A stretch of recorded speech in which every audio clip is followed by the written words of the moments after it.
Hey, everybody, welcome back to a special edition of Creators Outlet. Don't you hate it? Now, I know because I just started streaming that is my daughter's mother calling me. Oh, jeez. To hell with her. I don't want to see her. I didn't want to see her in my apartment last night, but she showed up, so I sent her out to get me a nice coffee. So, first of all, we want to tell everybody that all our streams are TV, MA, and a whole bunch of other alphabet letters, including these. And you're going to hear some fucking F bombs probably. And as always, please subscribe, comment, and share. Find us at Creators Outlet on YouTube and every place else. And you can just scan the QR code up above and find me on Linktree and every place I am. And I'm going to get all the use out of this that I can because in a month, this meme will not be funny anymore because it won't make any sense. So, Yeah. something else for the art Yeah. show, and just go from there. So, Yeah. So how to kill your business in one afternoon? well, they all do it. What it is, and it's not so much the company doing it. It's like Visa, MasterCard in the banks. Ah, They don't want anything to do with dirty money. Which is funny because they deal with the government all the time, and that's all dirty money. Yeah. Marvel and DC is dirty money. Yeah. And hold on a second. All right. I'm sorry.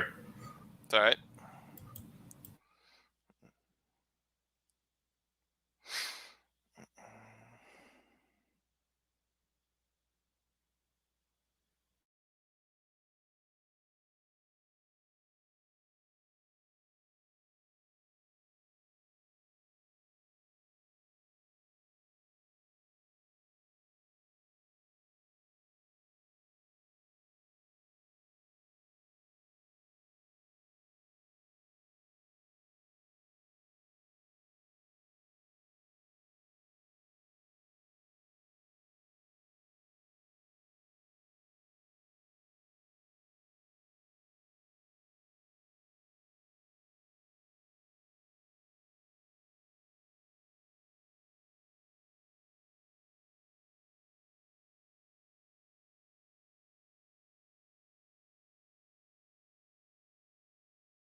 Well, that was fun, wasn't it? Yes.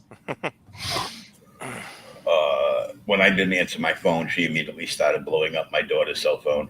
No. And I could hear as soon as my daughter opened up her bedroom door, I could hear her screaming on the phone. It's an emergency. I have to. It's not an emergency. There's a hurricane coming our way in the Northeast. Oh. and they've been issuing the sound that they use for Amber Alerts and weather warnings, which I know as the dial-up tone from AOL.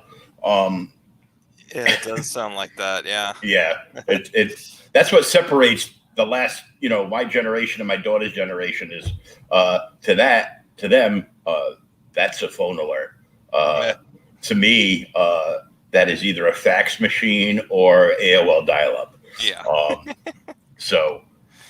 But like I live on the second floor of a factory, and we're right by the water, but it's an inlet river, so I'm not really worried about it. I'm on the second level, but I guess where her mother lives in Rhode Island, that area is like right on the bay, and they're already saying this whole town, you're all going to get flooded out, so you should probably leave and go someplace safe. Yeah.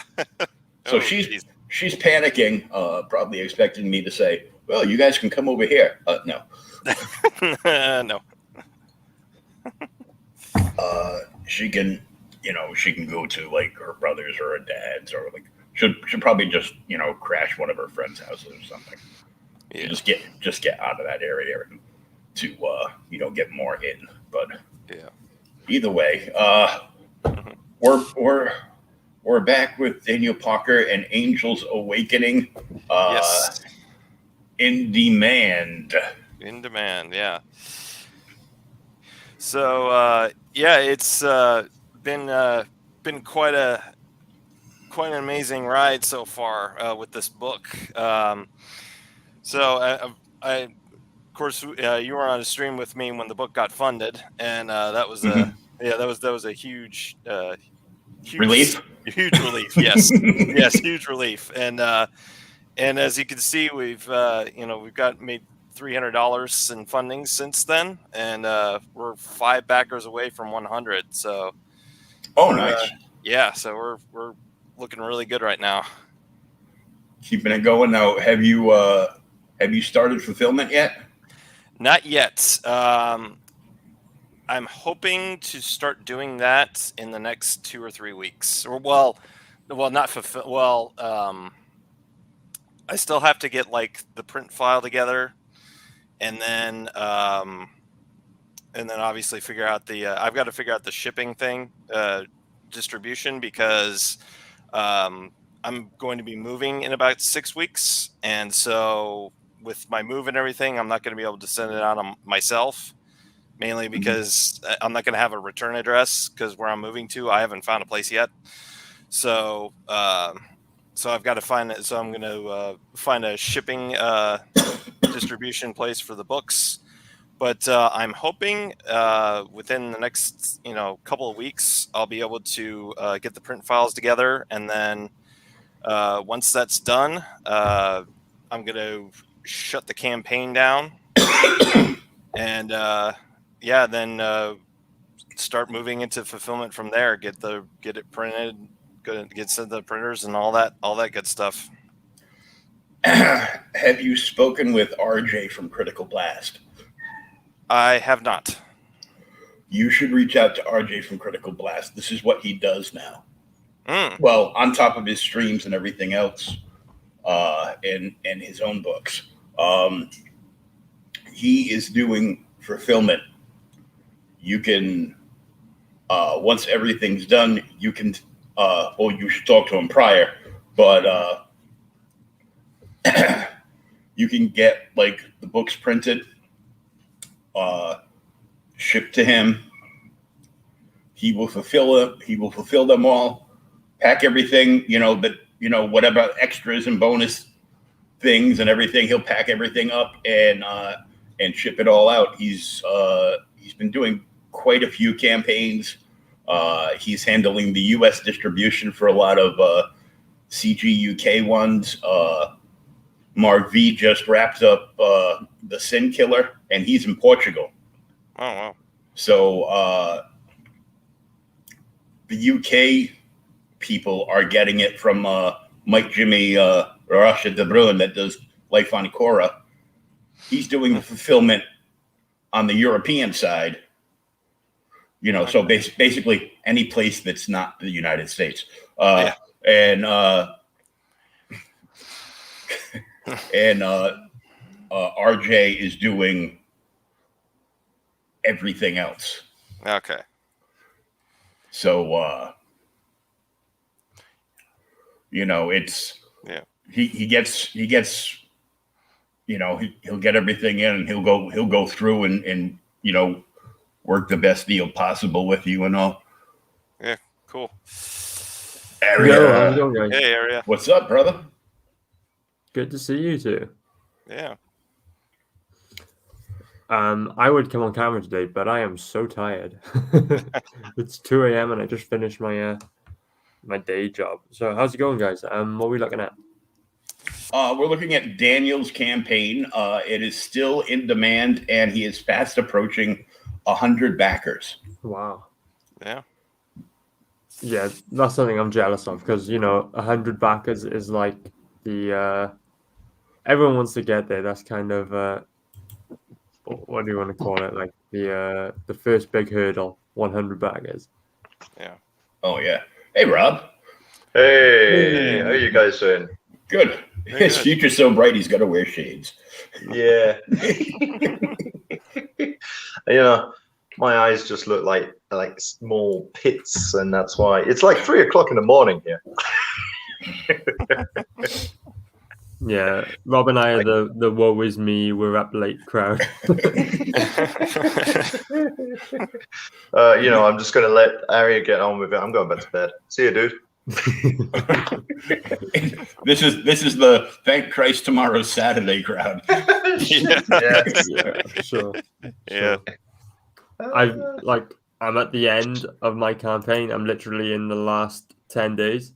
Mm-hmm. So I've had a guts full of streaming. Like, this is the final push for me.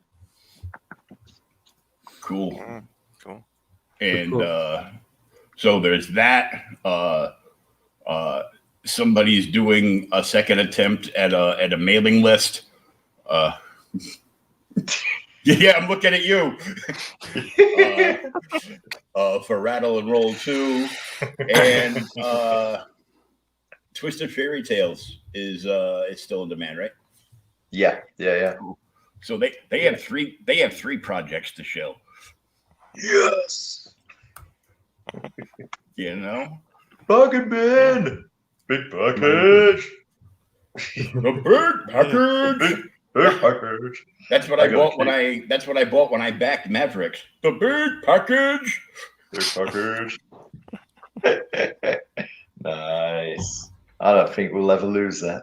I think every campaign in the future, every campaign we'll do in the future is going to have a big package. Well, you got to have one of those because there's always a few of us nuts that are, going to go all in. Damn right. Yeah. That's crazy. So, Danny, you're fast approaching 100 backers. Yes. Daniel's issue is that he is getting ready to move. And I was telling him to contact RJ over at Critical Blast about fulfillment because he doesn't have an address for where he's moving yet. Yeah. Right. Are you moving to San Francisco? Hell no. Okay, I gotta check because there's a bunch of people there that don't have addresses either. So yeah. No, I'm opposite side of the country. I'm moving to Florida. Oh yeah, well you can live on the beach for a day or two. Yeah. No masks, no social distancing. Yeah. Good times. Yeah. So yeah, I was telling him to hit up RJ and talk to him about fulfillment because that way once he's done with all the stuff he has to do with the print file and all that stuff, he can send it all to RJ and he'll take care of it and could be in touch with you through the entire time on Twitter and stuff and keep you I I like the whole everybody recommends RJ as if he's just, RJ, that bloke RJ, and not the fact that we all have thousands of miles between us. We're a very tight-knit community for a bunch of people who've never met each other. Yeah, right. He's a guy to go to. He's a guy. I got a guy. It's the guy that's taking like big caseloads of books from everybody over in in Europe and other points closer to Europe, and getting them here in a lower cost big giant box, or as Rob would say, big package. There you go.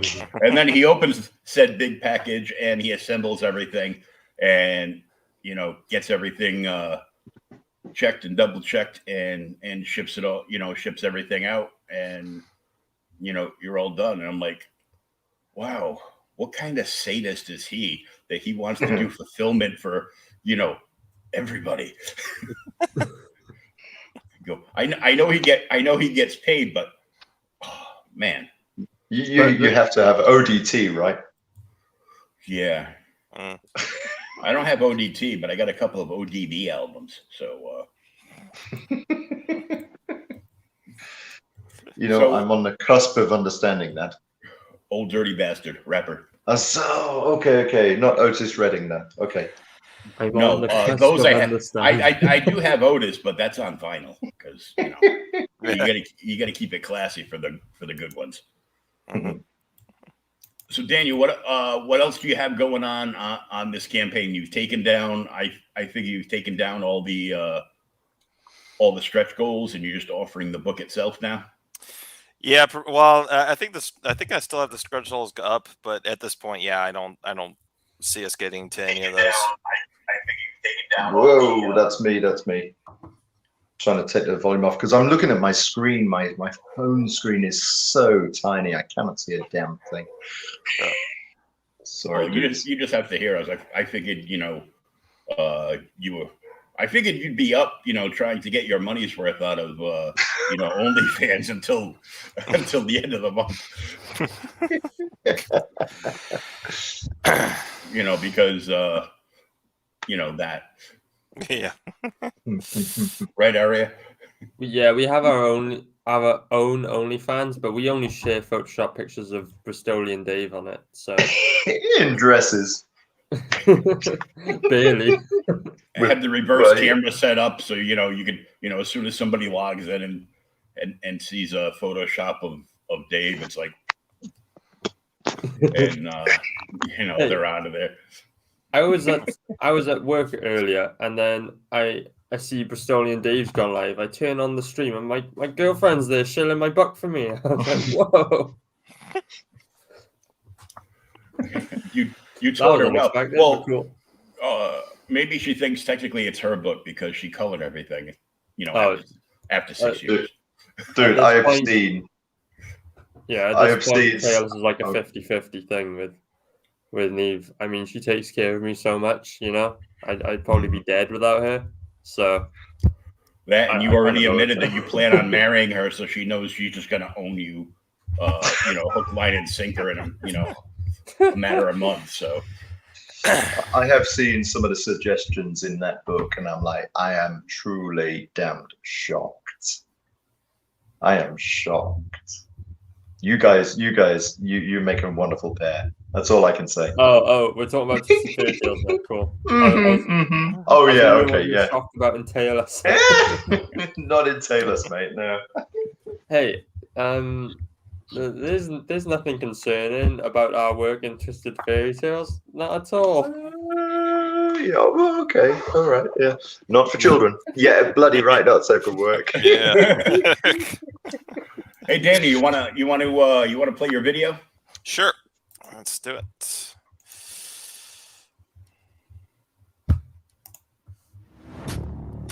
The life of a spy isn't as glamorous as I thought.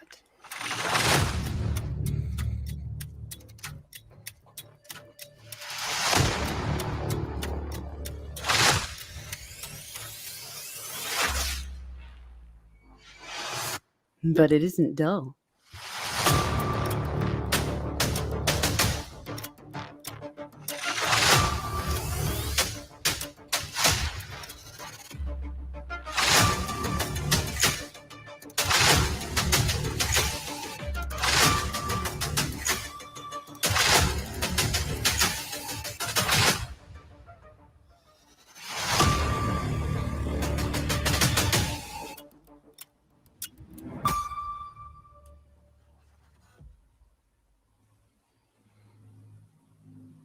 There you go.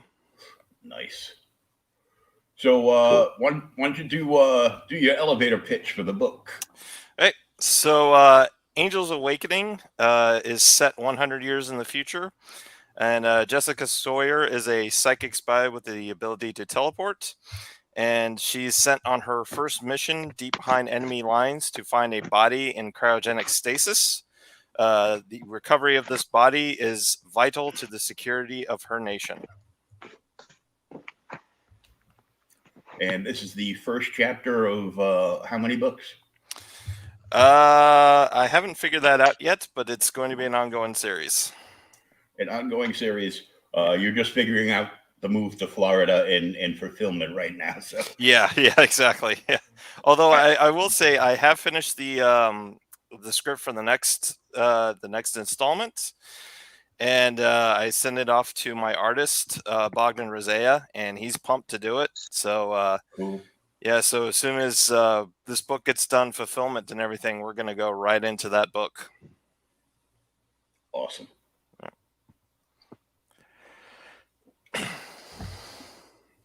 And Hey Dan, I remember you. I remember your campaign when you came on one of my call-in streams. And Yeah. I remember thinking this was a really cool looking book, cool looking colors in particular.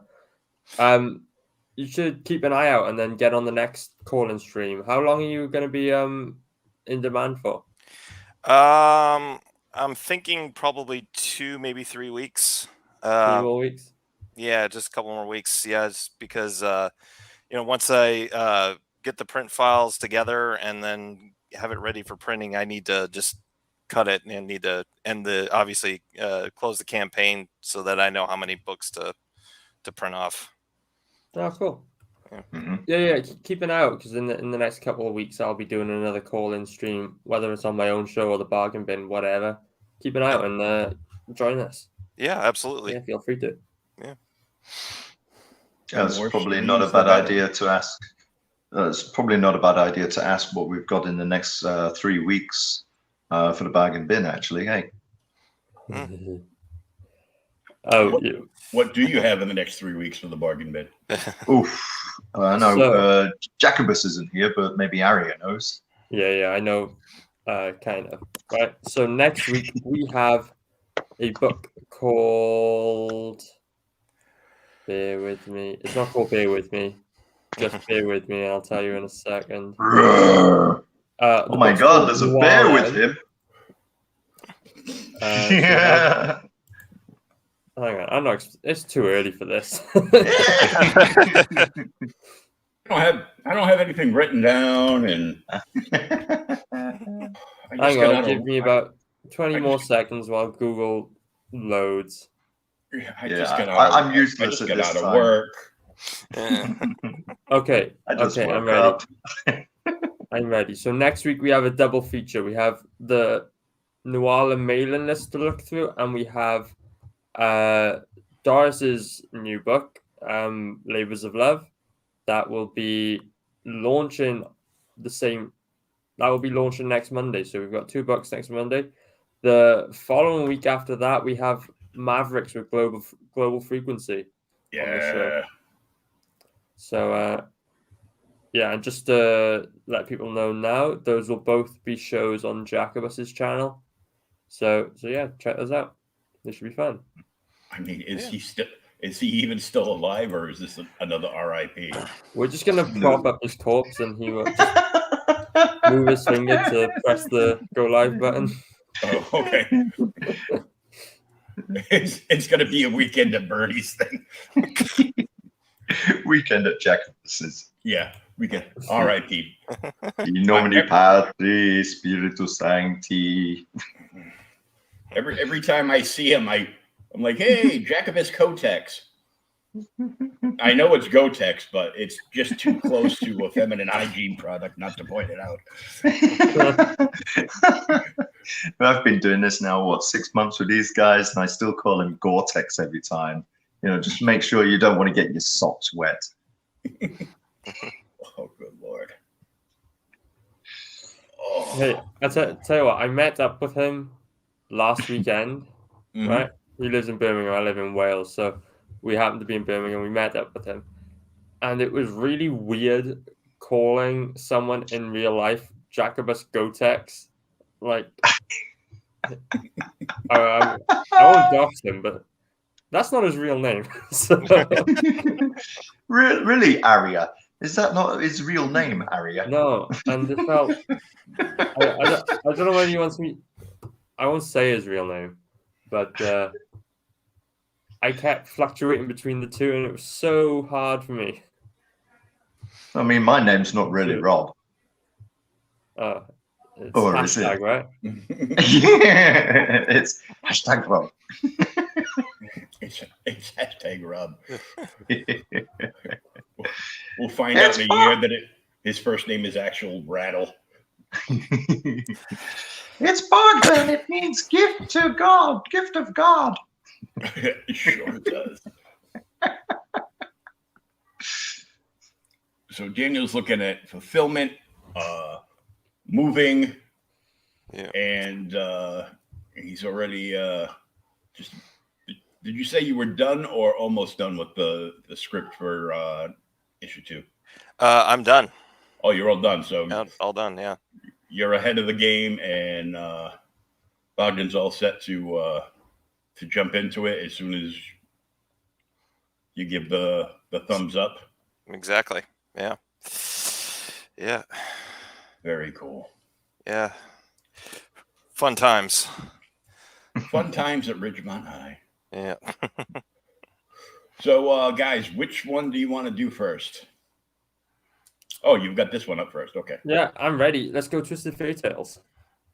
Ka-ching. Awesome.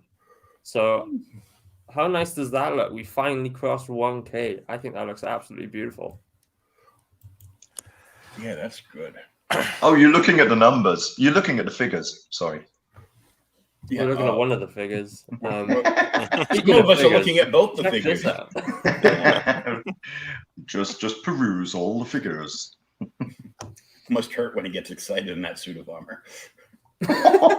Oh. He has a cod piece. Yeah. It Then, meant his sausage piece. hey, check this out, guys. The campaign's finally updated. You can see we've unlocked all our trading cards on here. So all the naughty trading cards are done. Yeah. Even Rapunzel, let down your hair. Well, you know, as long as she doesn't swing by her armpit hair, it's still a better look than anything Marvel puts out. Yeah, and go on. No, I was just going to ask if has that actually been released yet? I know the Yeah, it has been. That's actually Image. That's actually Image, though. All right, okay. What, armpit hair Rapunzel? Ew.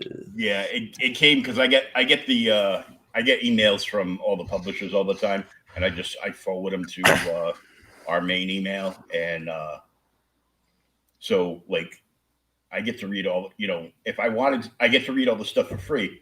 I've read one book. Oh, I've read 2 books in like the last 3 weeks, and those 2 books were for the OK Boomer podcast. So. You know what? I missed the trick on this campaign. I've only just realized I really should have written a Rapunzel story, but written myself as Rapunzel. For sure, dude. Yeah. She would have had a huge, really long beard. Beard. Sure.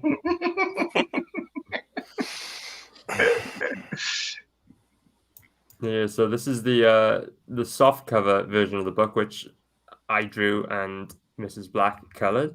So if you like it floppy, here it is for you. Although this isn't the final colors, you still got to put the final version of this on here. Oh well. And for those of you who like things a bit more rigid, we have the hardcover version of the book. For you lonely maidens, we now offer the hard. So basically, guys, however you like it, soft, hard, we've got you covered. Whichever way you swing, Twisted Fairy Tales has something for you. Of course, if you want to get a bit of everything, I suggest you back the big package because like I said, you like it soft, you like it hard, however you like it, you'll get it in the big package. Even if What you else you like got, just O's and ones, there's a digital version, those O's and ones. Yeah, we have a digital version. I don't know where it is on the campaign. There we go. Digital version. Just £10 for 80 pages of story. Yeah. Oh, we should really have that in because I think a lot of viewers here are watching in dollars, right? So maybe we should have that in dollars. Yeah, so I think that's like £10 is about, what is that, $13, $14? So you can't complain. You can't complain. I mean, you're not going to complain anyway because they're freaking great stories. But you know, even if they were, there's a whole bunch of new creators. Some of which with their first work. The only downfall is you're going to get a pin with Ristolian's face on it. Okay, we'll take that one out of the pack. That's okay. You can cover your babbers with that. Oh yeah. No, I can't. Babbers needs a pin. If you've got a piercing, it's easier. No.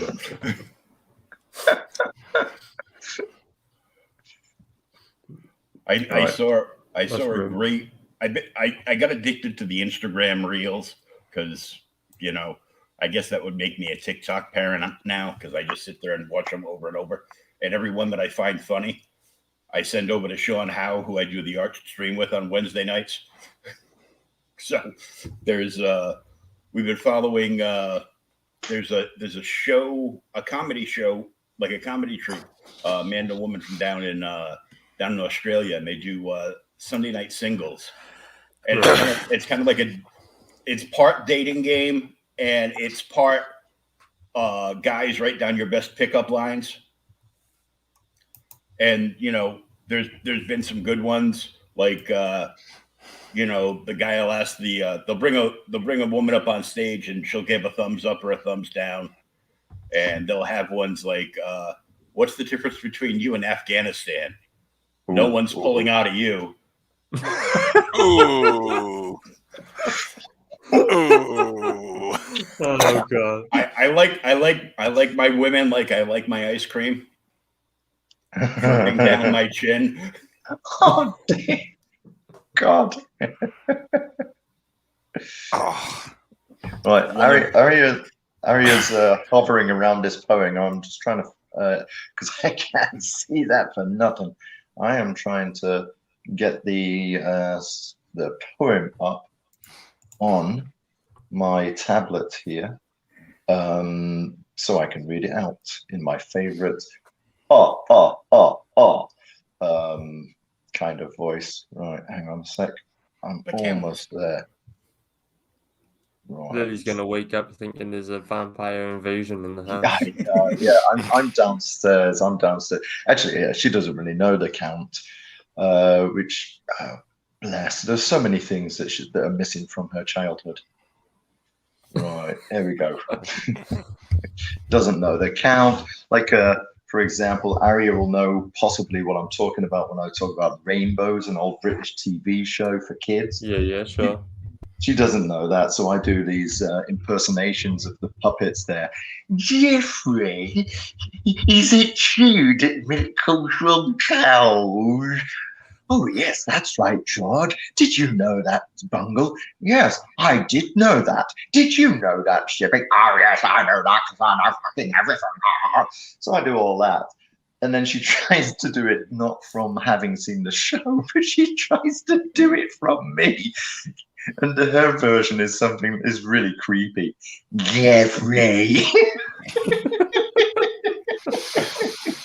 Right, I got. But do you do an impression of Mr. Blobby? Robin. Yeah, yes. No. Quite obviously, no. Robin. Right, all right, here we go. Can't do it too loud. Twisted Fairy Tales, the YouTube show you love to watch, bring you an anthology truly top-notch. Over 14 stories and over 80 pages. Rest assured, this is not for all ages or dogs. So sit back in your chair, drink up your ale. Thank you very much. Grab your copy, grab yourself. Okay, now Grab yourself. And also grab some Kleenex and a copy of Twisted Fairy Tales. Showcasing creators, both old and new, the bargain bin knew just what to do. Cool art, cool stories, all from cool scripts. To top it off, we added some sexy chicks. Thank you very much. Please. Next slide, please. Well done, Rob. You persevered. Thank you very much. Yeah. In a dark room with dark glasses. I know. Reading a dark tablet. Does it show I've persevered? Right. Okay. Good. Carry on, please, there, dear chap. Yeah. So we've got a bunch of original art for sale as well. So from as you know, this is an anthology. So a bunch of different stories in one book. So most of the artists have some original art for sale on this page. I recommend you guys, anyone who's interested, check it out because some of this stuff is absolutely beautiful. Eric. What was that? I was just reading whose original art pages were still up there. We've got Lord Eric who did Bristolian Dave's Gingerbread Man story. We've got Mike Jimmy who did Piper's Girl Who Cried Wolf, and Shane O'Sullivan who did Goldilocks. We've got Dave Hingley who did the Princess and the Frog, which is the story in the trailer. And yeah, that's it for original art. Yeah, the other piece was the cover, but that one is sold. We've got this really interesting tier as well, which is kind of like the retailer bundle. So 10 copies for just £100, $136. I thought I had changed this to be just dollars, but yeah, that's basically £10 a book. That's nothing. So yeah, for sure. Yeah, if you want to surround yourself in a fortress made of twisted fairy tales, there's your tier. You know? And how many pages is it again? Is it 80? 80 pages, yeah. So use 9 of them to build your fortress and 1 of them as a weapon. Or a door. Safe. Yeah, or an or a door. Or a dog. Well, you can wear it as a hat. I wouldn't bother. It's probably not very practical as a hat. You could wear it as a hat, but everyone would ask you why you're wearing Twisted Fairy Tales as a hat. For sure. Because I'm twisted. You dear, why are you wearing a buff on your head? It's a balancing act.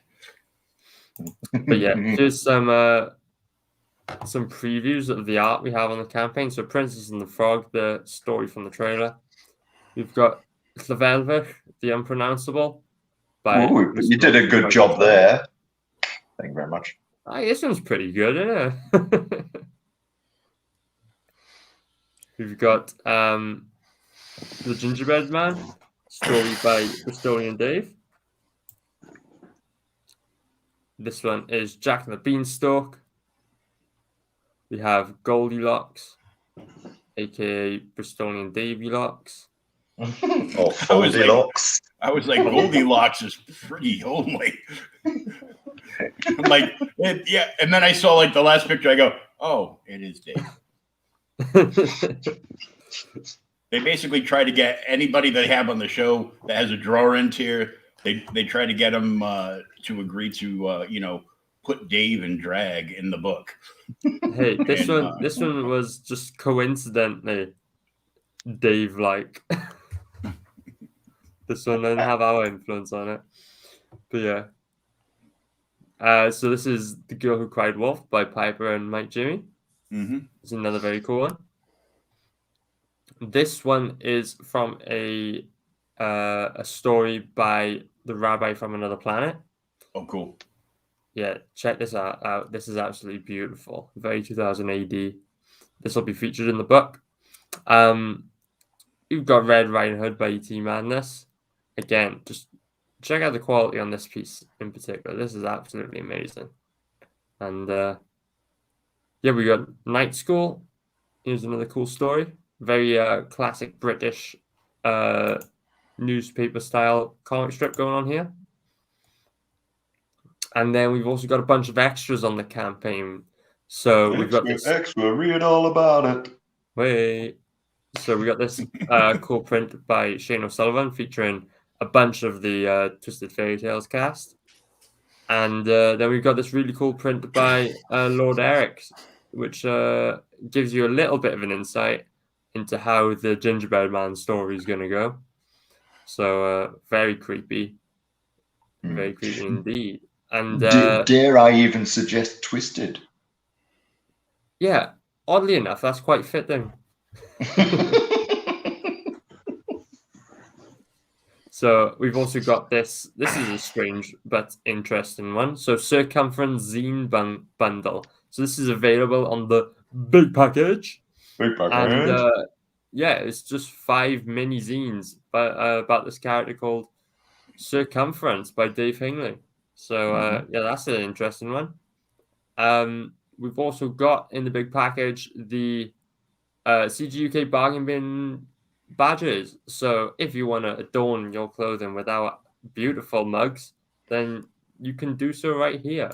You can switch out your favorite bargain bin member every day, or form rival clans with your neighbors over who's your favorite bargain binner. Just wear your badge to signify whose team you're on, and throw Bristolian Dave's badge in the bin. What's the point? Just keep the rest. I was gonna use it to cover my left bollock and do a screenshot and send it over. There you go. Did you just use the word bollock? I don't hear too many Americans saying bollock. No, but the funny thing is, he's not going to cover the left one, which is going to be an interesting photo shoot. Your missus walks in. What are you doing? It's for work. It's a project for work. It's called art. It's called art. You wouldn't understand. And then we have Rattle and Roll #1, which is Rob's book. Ka-ching. Cha-ching. So you can get a copy of that if you get the big package. And absolutely, Rob's getting ready to start his second mailing list for issue 2. Yeah, the mailing list is actually up there. Yeah, I slept on that. Yeah, I got a bit carried away with. No, I just really, a little bit. I thought I had like another week, and I didn't get everybody's email. Ouch. In any case, yeah, the second mailing list is up for Rattle and Roll 2, and I have finished the first 2. I don't know. Am I going to explain this, Aria? I have finished the first 2 strips, and I've decided to add an extra one. It's only a 2-pager, but we're pushing an extra one in there. So and I finished the first page on that, so I just got to finish the second page for it. Very cool. Yep. Unfortunately, no previews yet. As you may not tell, I'm not on my computer because my delicate little flower is asleep upstairs, and I'm relegated down to the couch and trying to keep it quiet as possible. Big package. Relegated to the couch. As well, you would imagine he would spend many a night. It's 3:00 in the bloody morning. Yeah, at least it's the weekend. For sure. Yeah. So we had someone drop out, so we lost some pages on Twisted Fairy Tales, but that's why Rob is stepping up and answering the call of I'll duty. take one for the team. Ooh, Ooh, what, mate? More tea, Vicar.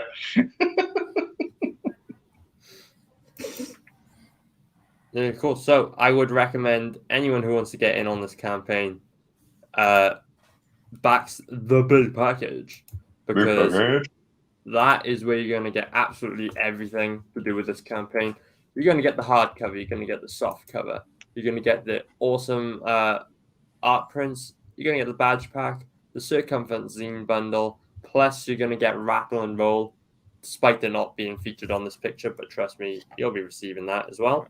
There's just a whole bunch of good bargain bin stuff right there. So yeah, it's £60 or $82. $82.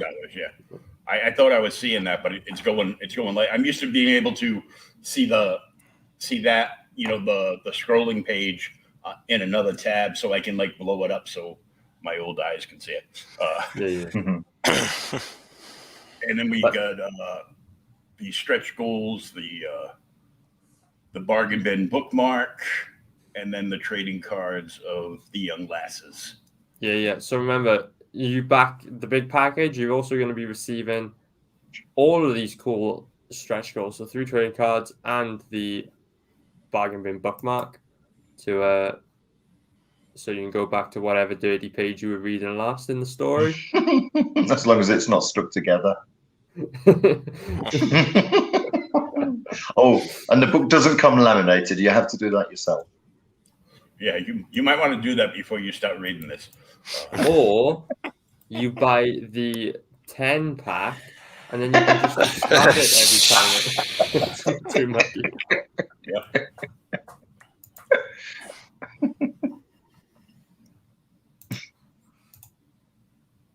But yeah, that is Twisted Fairy Tales. Do you guys want to watch the trailer?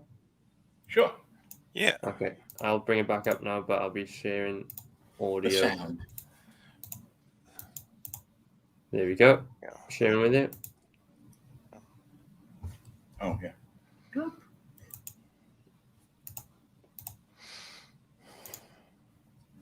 Whoa.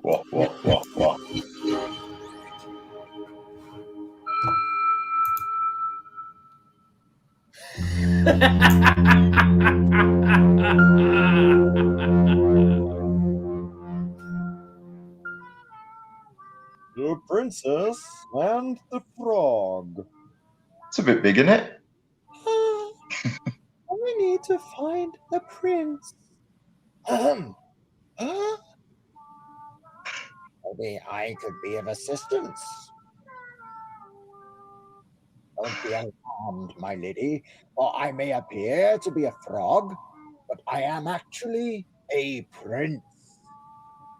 You don't look like a prince. I was transformed by an evil witch awaiting my first kiss.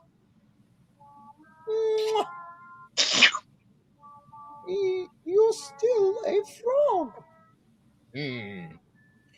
Maybe you need to relax a bit.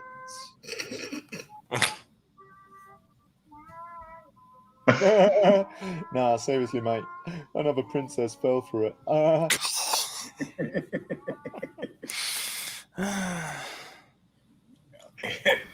She had a Cosby drink.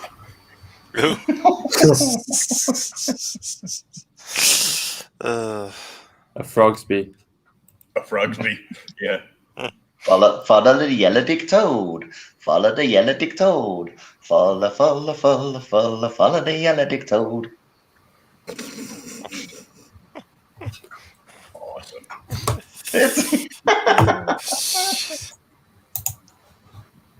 Yeah, cool. So that is Twisted Fairy Tales. So And it'd be now, awesome if we get some more eyes on that before we go to print on that book.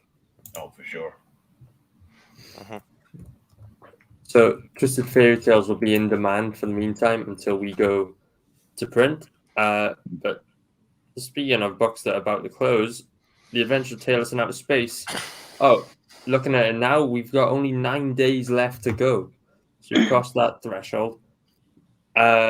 So yesterday I added some cool updates to the campaign. And I don't know if you guys have had a chance to see this yet, but we've added a bunch of apparel to this. So we've got t-shirts, hoodies, and patches. We've got these really cool men's and women's shirts available. And I'm very glad I was able to offer them in a range of colors, because I put a poll out earlier this week asking people what color shirts they want, and every single person wanted a different color.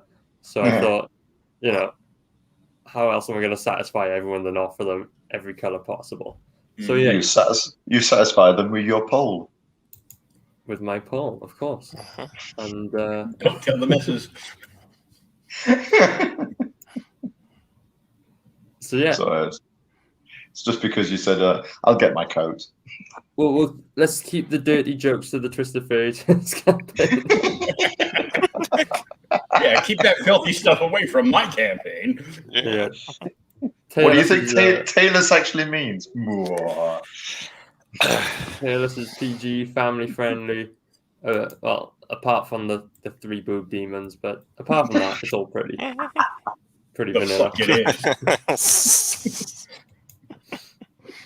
But yeah, we got some cool t-shirts which have already some of them have already sold today, which I was glad to see. Featuring this Taylor's pinup on the front. He looks like he's bursting out of the t-shirt.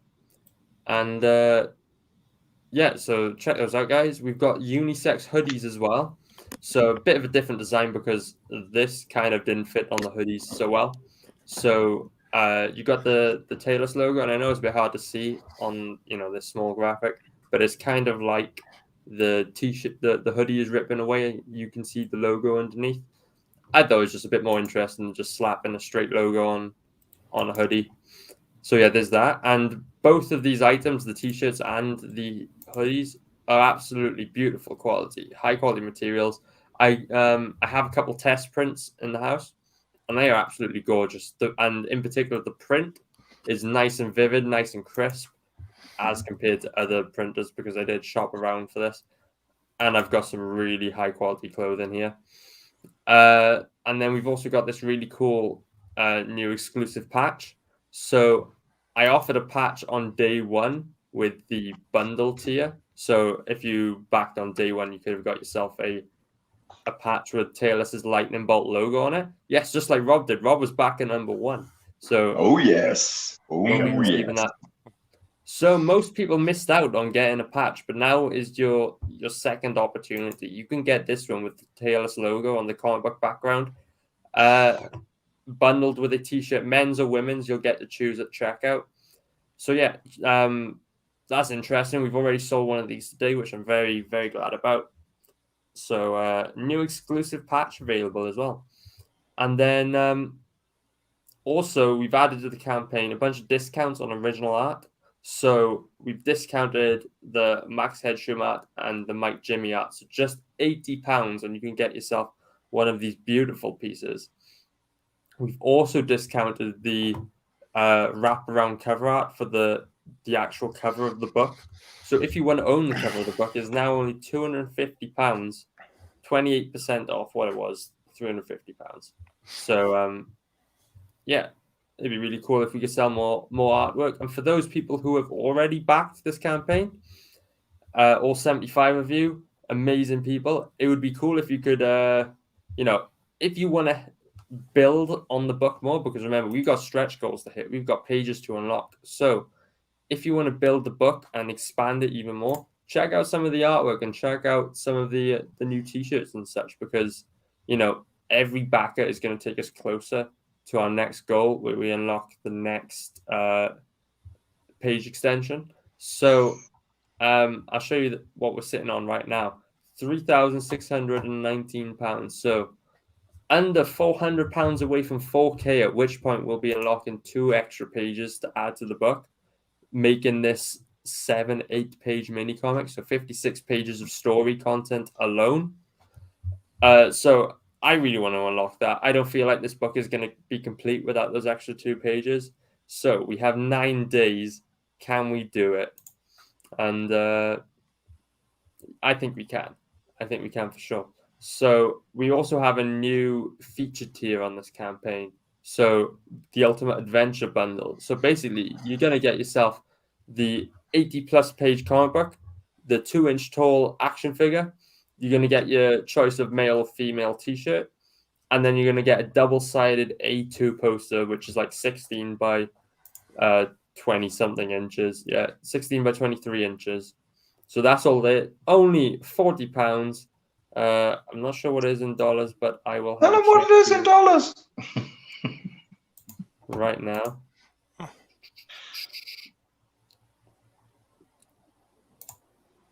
There we go.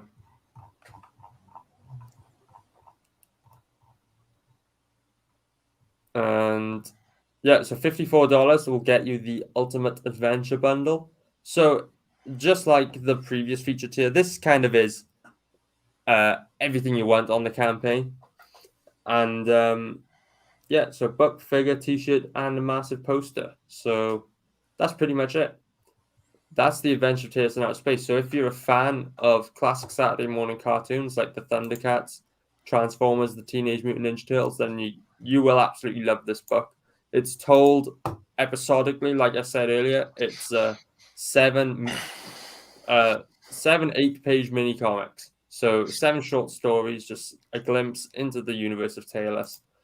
And yeah, this is the book I created to learn how to create comics. So on top of seeing, these cool adventures in Tales' universe, you're also going to see the progression of the artwork and the storytelling. And yeah, so this is what I've been working on for the past 2.5 years now. And like you see here, 75 backers. I am super appreciative of every single one of you. And please tell your friends, tell your family. The Adventure of Tales in Outer Space is on Indiegogo right now. I would love to hit that next stretch goal before the 9 days runs out. Yeah, that's it. The Adventure of Tales in Outer Space. Check it out, guys. Not just that, but there's stuff in there that you can't get anymore. What was that? There's stuff in there that you can't get anymore too, because I got it. The crossover promotion with Life on Korra. Oh yeah, right. Well, you know what? While he is still in demand, I think this offer still applies. So, the Life on Korra collaboration. You back both campaigns, Life on Korra 4 Inner Talents and Tales, and you're going to be receiving a really cool poster and trading card. So, funnily, the trading cards for the Tales campaign actually arrived today. I haven't opened them up yet, but I've seen the cards on the top and the bottom of the package, and they look absolutely beautiful. So the way this is going to work is you're going to be receiving the Korra trading card in your Tales package, and then the poster in your Life on Korra package. Nice. So, and I've seen the prints Mike has done as well for the posters, and they look absolutely gorgeous. So I'm really looking forward to getting this into backers' hands. So yeah, if backers want that little bit extra merch, back Life on Korra too. I'm pretty sure this offer still applies while he's in demand. Check it out. Yeah, and he's all of the crowdfunders have all their stuff from like Jimmy already packed up. I know he was sharing pictures earlier today. Yeah. It's already all done up, and he's just waiting for the post to get there tomorrow to be like, hey, can you take this for me? Yeah. What's cool as well is if you want to find either of the campaigns, just search for either one. Search for Korra or search for Tales, and they'll both pop up side by side. Indiegogo makes it super easy for you, and now that these campaigns are kind of linked to one another. So just search for Life on Korra, search for Tales, whatever, and you'll find them both right there side by side. Awesome stuff. Excellent. Speaking of awesome stuff, even though they're not here, I am in possession of their trailer. So I want to talk a little bit about Mavericks, and to do that, I'm Cool. going to share the trailer and do a little jibba jab, and we'll go from there.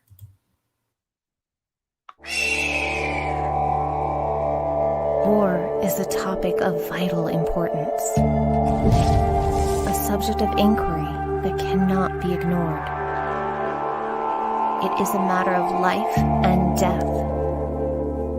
It can be a road to safety or to ruin.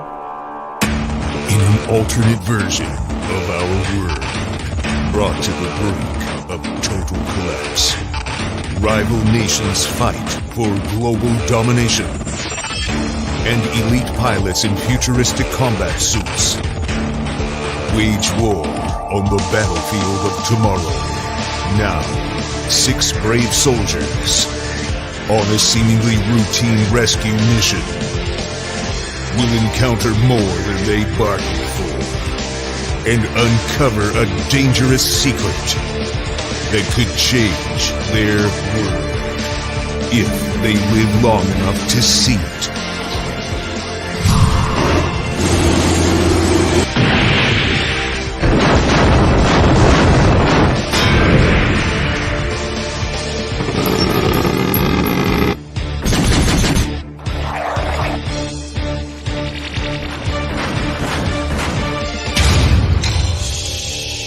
Mavericks Origins Volume 1. Now on Indiegogo.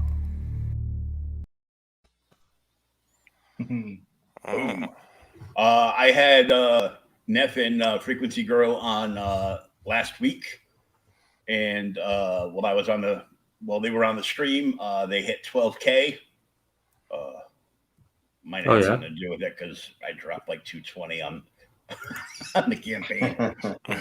I bought the big package in the merch tier. In the merch tier because I wanted to read all that world building stuff that he had done, and I'm like in for a penny, in for a pound. Give me everything. I got an update from them today that they just hit 13K. Wow. So they've unlocked another stretch goal. They also just re-upped for another 30. So they just extended the campaign today. And another 7K, and they will unlock all the secret characters and everything that they have already planned out to release. So the big package over there is the collector's box, and it's big package. It's one of those oversized boxes with a magnetic seal on it, and in that package you will get the main cover, all the variant covers, double-sided metal prints of all the variant covers. You will get all of the secret perks. They're doing secret 24-hour prints as mission briefings on certain streams. So of course there was one on Red Valkyries, there was one on Pops, and a bunch of other ones. Oliver! Hey, Oliver. Motherfucker. Hey, dude. And I don't see any reason why they shouldn't hit, at least 20K or beyond and unlock all that stuff. It's just they're doing really well, and I play the trailer on every episode and talk a little bit about it, and so that's my shill for Mavericks, because they're off doing something. And if you have already backed that campaign, they just put up a poll today about how you actually want the lunchbox painted. It was one first choice is purple, second choice is blue. Garrett wants the blue. Neff wants the purple. It's a family war. It's Rumble in the Jungle all over. Well, let's go for purple with blue border. Maybe blue with purple border. And spots. And spots.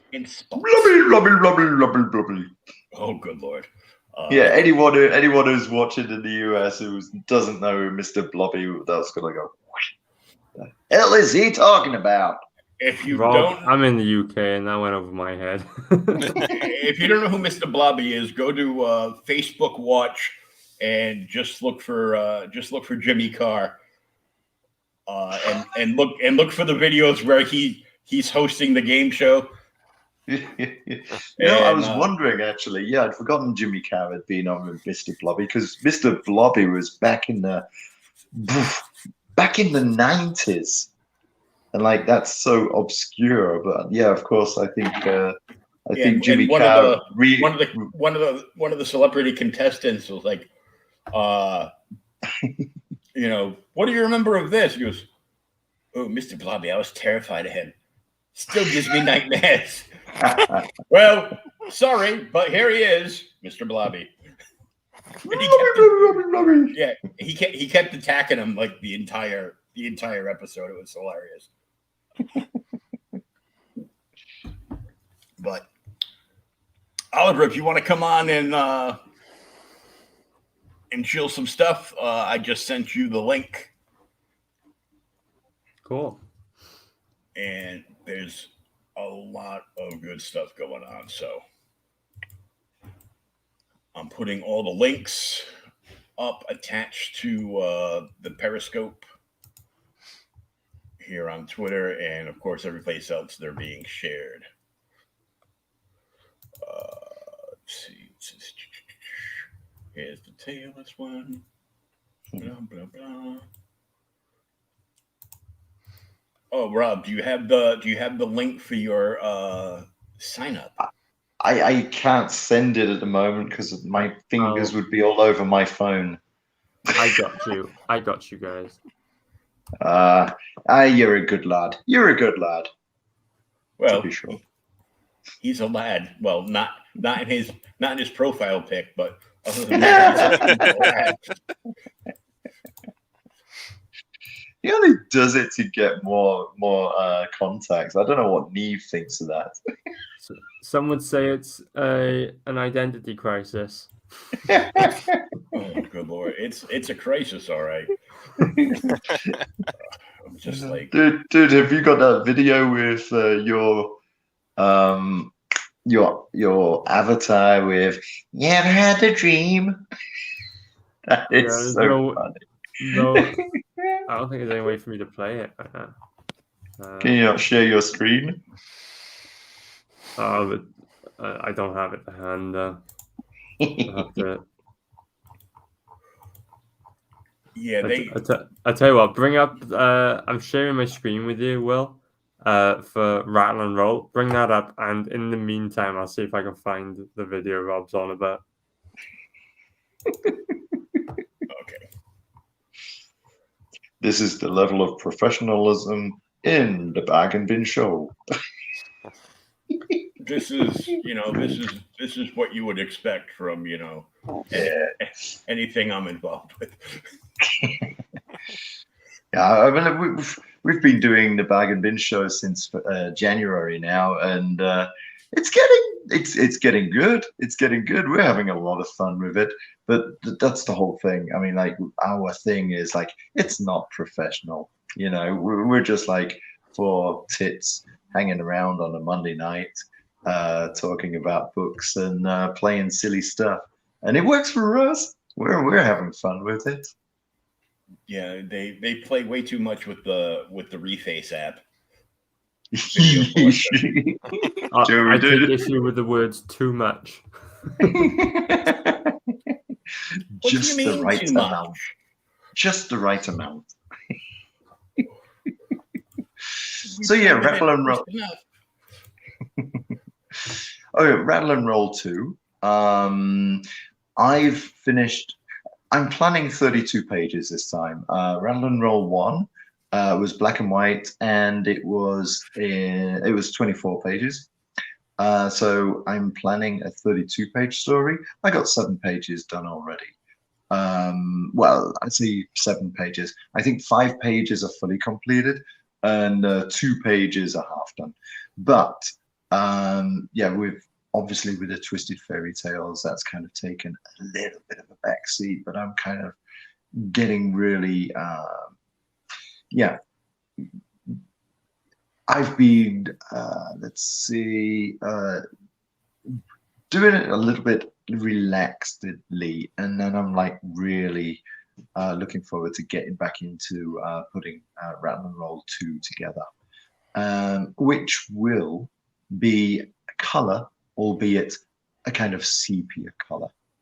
I don't know that if you scroll down, please. Oh, that's Aria, isn't it? Aria's showing the screen. Yeah. Then you can see that. Yeah, that's more or less the look I'm going for is more kind of a sepia. Basically, the story of Rattle and Roll is set in the 1890s in New York. Rattle, a genetically engineered rat. This is a world in which DNA was discovered much earlier. And if you think about it, like we're so much into, oh, you can't do this, or you shouldn't do this. Whereas back in the, like 100 years ago, people didn't give a, you had people in people in freak circuses, you know what I mean? So I would imagine that 100 years ago, people would absolutely have no qualms about, splicing human DNA with animal DNA. Ta-da! And there you get Rattle and Roll. But it's not just Rattle and Roll genetically modified, like half human, half pig, rat hybrid.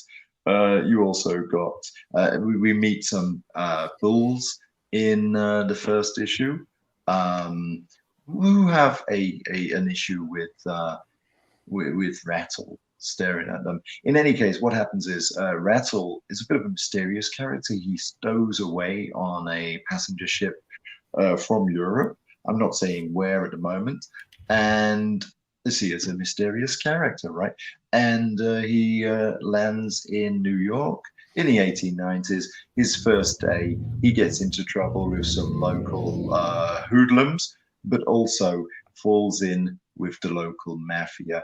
And of course, the local mafia boss, the Don, he makes him an offer he can't refuse, So that's kind of a very, in a nutshell way of telling part 1. In part 2, you learn a little bit more. And in fact, part 2, you learn a lot more about Roll, because Roll was hardly introduced at all, only in the last few pages.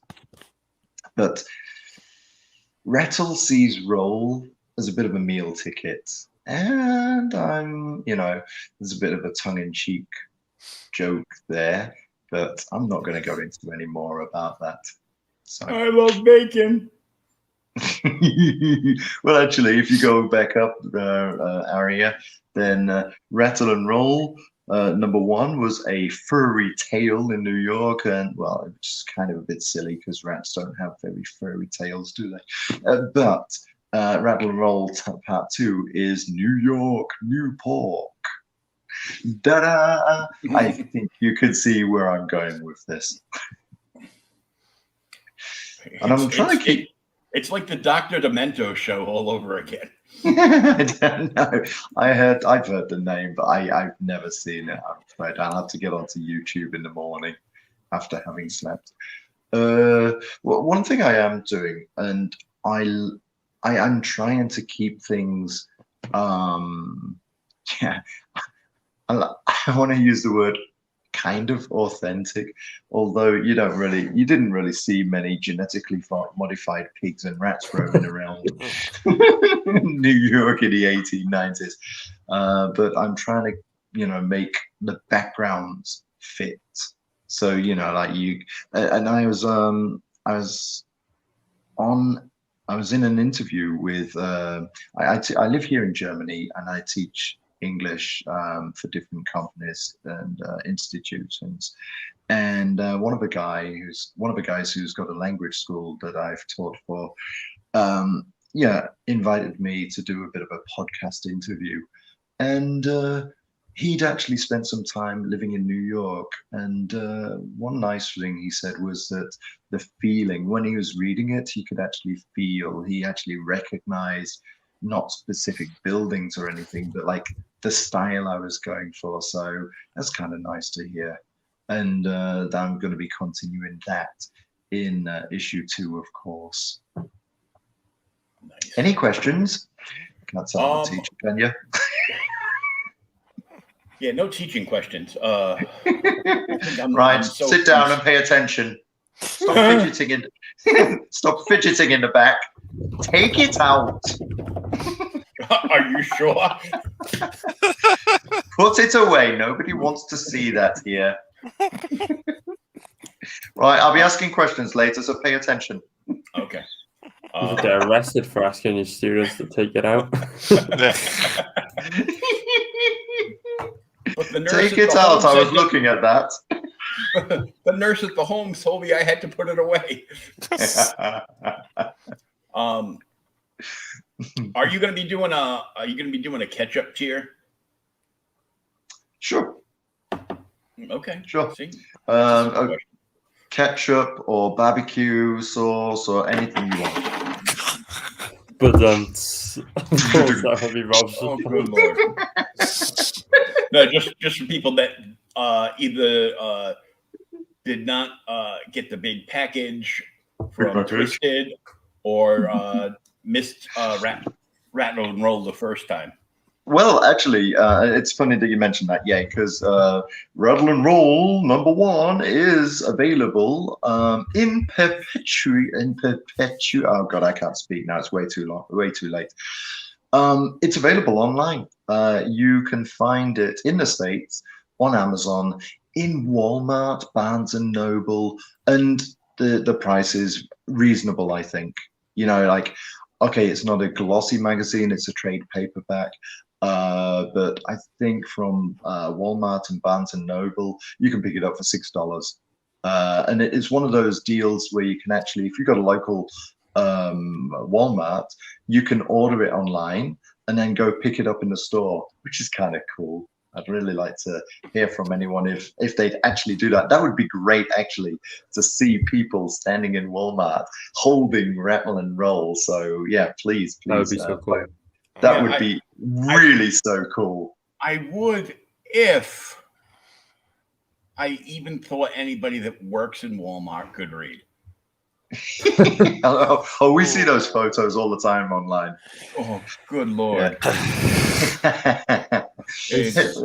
We could do a Rattle and Bacon Roll tier and then just hope the bacon rolls arrive to backers before they expire. You get a greasy comic. A greasy comic and a bacon roll. Yeah. Oh, I do like barbecue with my bacon roll. But because I put Rattle and Roll out, I had no really way.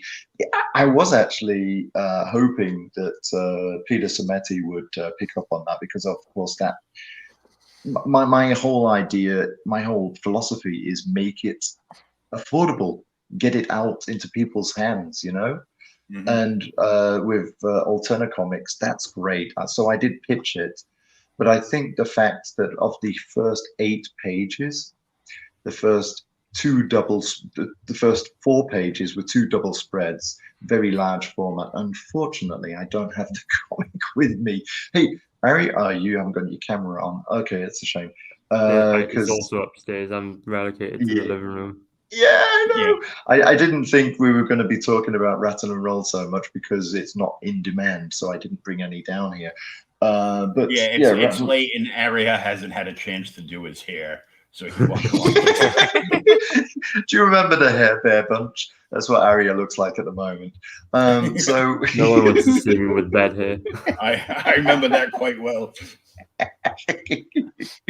Aria with an afro, bloody hell. Okay, so get a bunch of refunds. You get a bunch of what? If they saw me, I just have ping, ping, ping, ping, ping, bunch of refunds on the campaign. Well, the first person to cancel would be Allie. Oh my God! Yeah.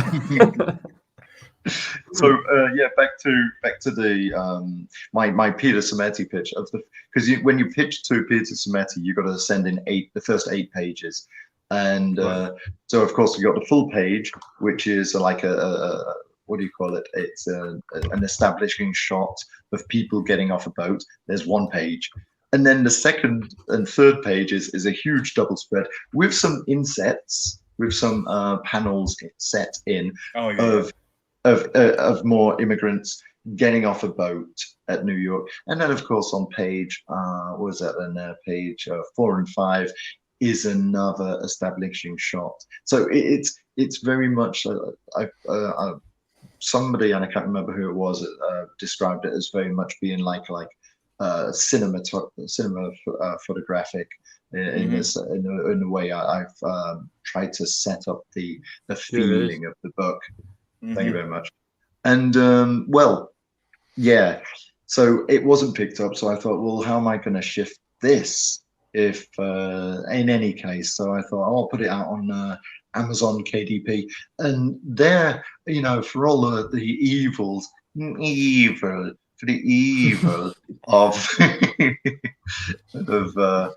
Mr.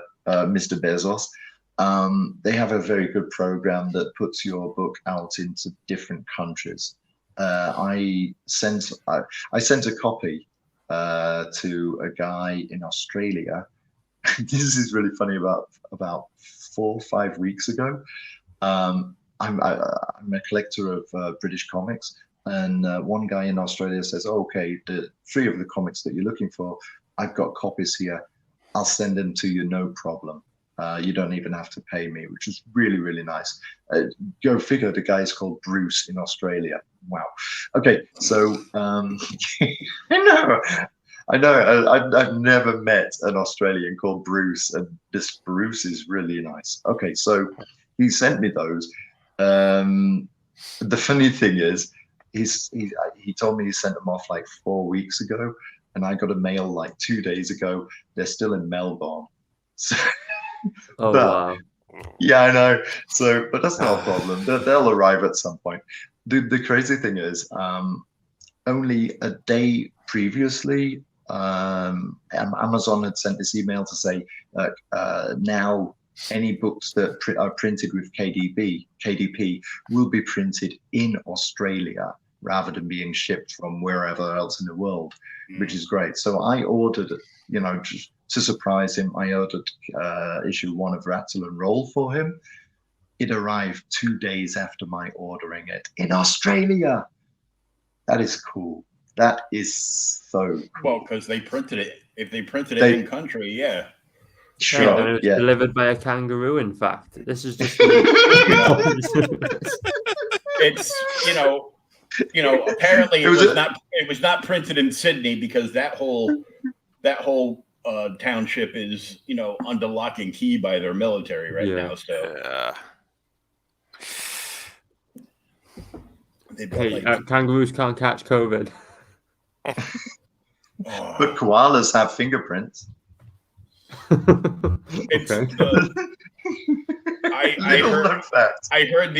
heard the other day that they are going to inoculate the zoo animals. Why? Seriously? Well, because apparently the human trials were successful.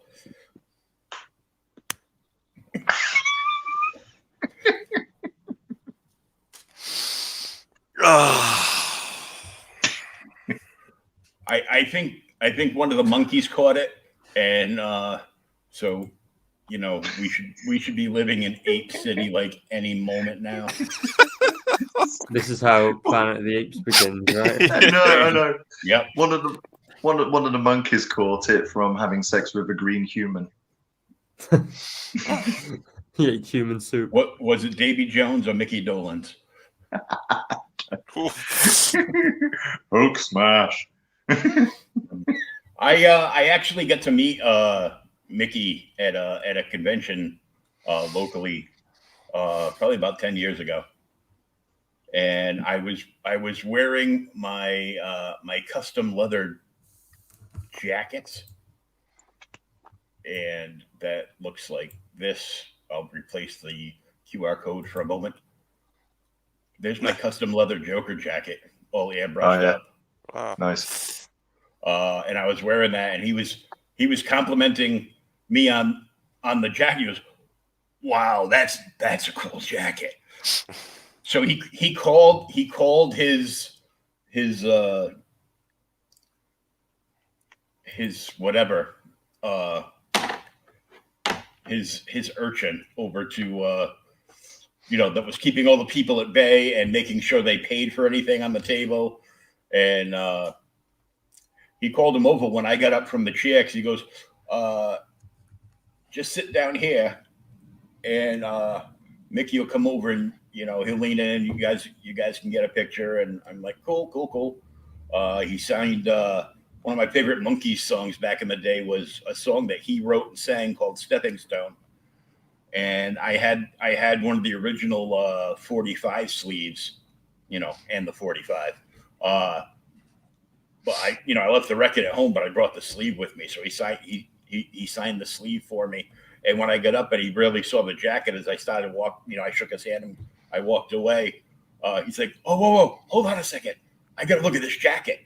Then he called this guy over and said, "Get my cell phone, take a picture of me looking at the jacket." Nice. Yeah, here's the problem with modern musicians. You can't sign a Spotify.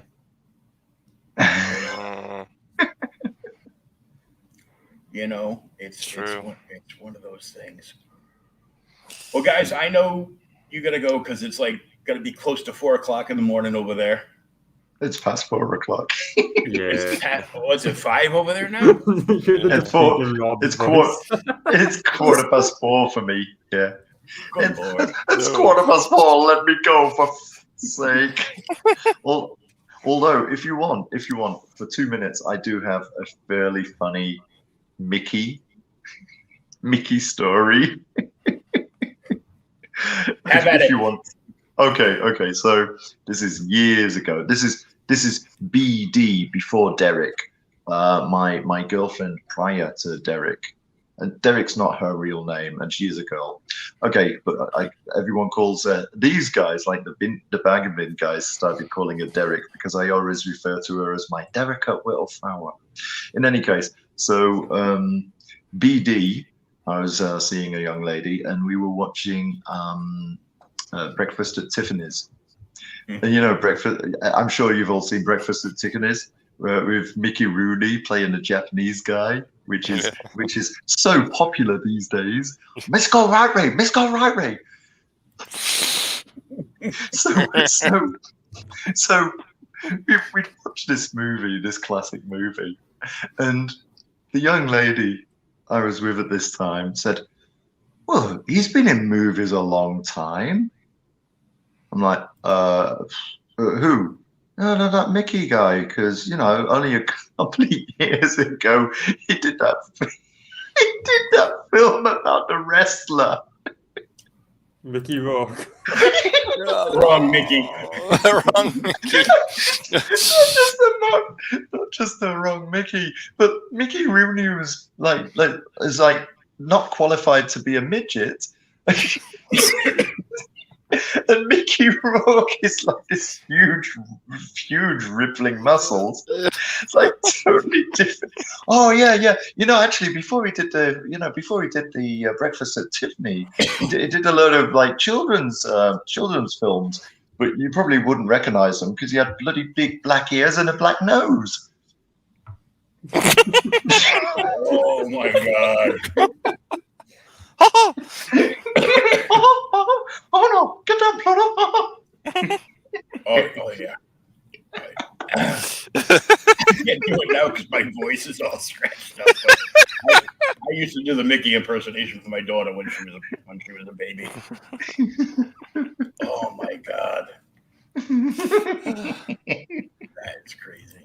Now get out there and make me some goddamn money! Huh? Oh my god, you killed Kenny, you bastards. What's happening there, Goofy? I don't have any good voices to contribute to this. You can't escape me, Keshi Tailless. Well, you have the best voice, but it just happens to be in your trailer, not you. Hey, Rob's in my trailer too. I don't know if you guys noticed. He plays the villains. Yeah. Who else would he play, really? Yeah, well, evil. You are the Cola Knight of evil. All I want are freaking sharks with lasers. Freaking laser. What do we have? Sea bass. Are they mutated sea bass? Are they ferocious? They're pretty angry. My favorite evil reference is not Dr. Evil himself. My favorite evil reference actually comes from the Justice League Unlimited cartoon. Okay. Where how does that go? Oh, something. I think I know. Yeah, I think you know what this is. Lex and Gorilla Grodd were doing some kind of experiment, and Flash and Luthor swapped bodies. So Flash was Luthor in the Doom and in the criminals headquarters, and vice versa, and so you're saying they took the face off. The face off. Sorry. Flash is trying to get away because they're all following him, like asking him questions, and he doesn't know what to say. So he goes into the men's room and he hides in the men's room, and then they Polaris and one of the other guys comes in, and Luthor walks out, and they're like, "Dude, aren't you gonna wash your hands?" No. Why? Because I'm evil. I used to post. There's a good clip of it on YouTube. I used to post it up all the time. I posted it up quite a bit when COVID first started with you have to wash your hands every 30 seconds. This is my answer to the hand washing. It got me banned for about 5 days or something. You went against our rules that we haven't defined anywhere yet. Or better, Twitter. We can't have anybody that's on the other side of the aisle with the power of a president talking. Instead, we're going to let the Taliban come in here and talk on Twitter. As long as they behave. Really, Jack? What are you going to do if they misbehave? Because apparently our current president armed them to the teeth before he, pulled out. He should have pulled out of jail before Hunter was born. I mean, come on. Jesus. I need more sleep before we start talking Taliban. Yeah, for sure. Me too. Yeah. Me too. Yeah. Well, I'm going to let you guys go. I know Daniel's been yawning for about 40 minutes. Oh, I'm sorry. You guys are tired. I'm gonna keep going for a little while longer. Just pulling up and doing a quick shield for a couple of books since Oliver didn't want to be bothered coming in. So I'm gonna talk shit about Oliver, and then I'm gonna talk good stuff about their books. So cool. Hey, Will, thanks for having us. Yeah, thank you very much. It's been good. No worries. Yeah, thanks. I'll Appreciate it. I'll put this up as a special on the podcast platform, and I'll share like all the links out tomorrow. Excellent. And I'm gonna go probably for like another 15-20 minutes, and so I can get some sleep. So yeah. Alrighty. All right. All right, guys. Thank you very much. All right. All right, Thanks take a lot. care now. Appreciate it. Thanks a lot, Take everyone. care. Cheers. Yep. Take care. Bye now. Bye. Where's my book? There's a button. So, while we're going on about different things, since Oliver did not want to come in, we're going to talk about 656 Comics because why not? So, Kryptonals is still in demand on Indiegogo. 252 backers, $14,156.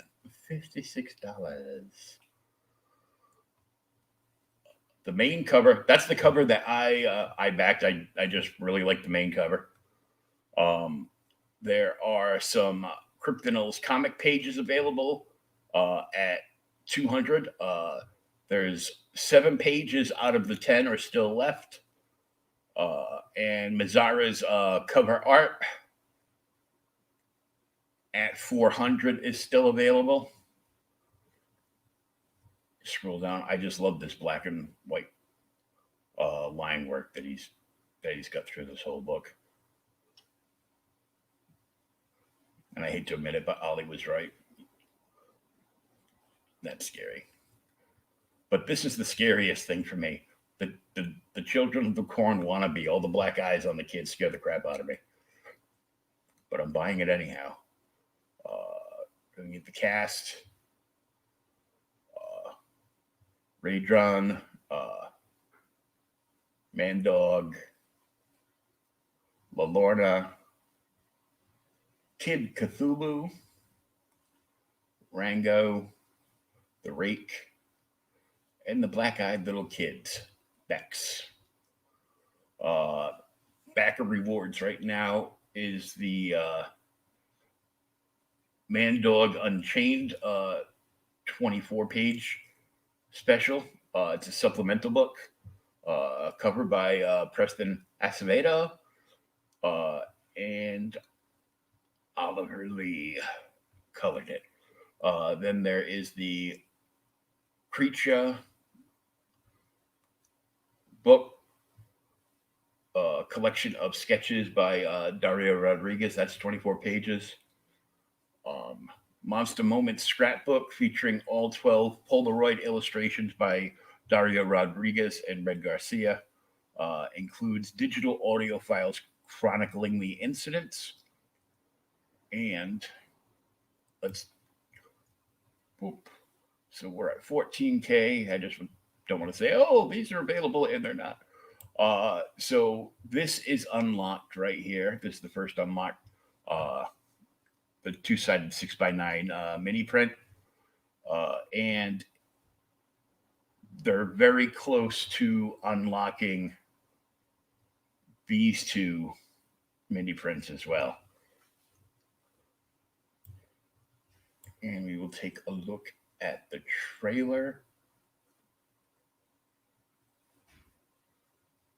Except I forgot to do the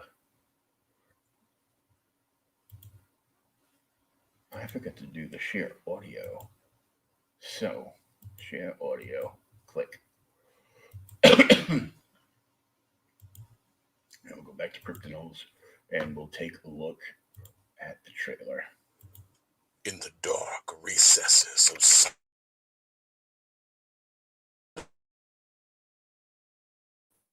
cyberspace, these tales and images are cursed through the power of belief.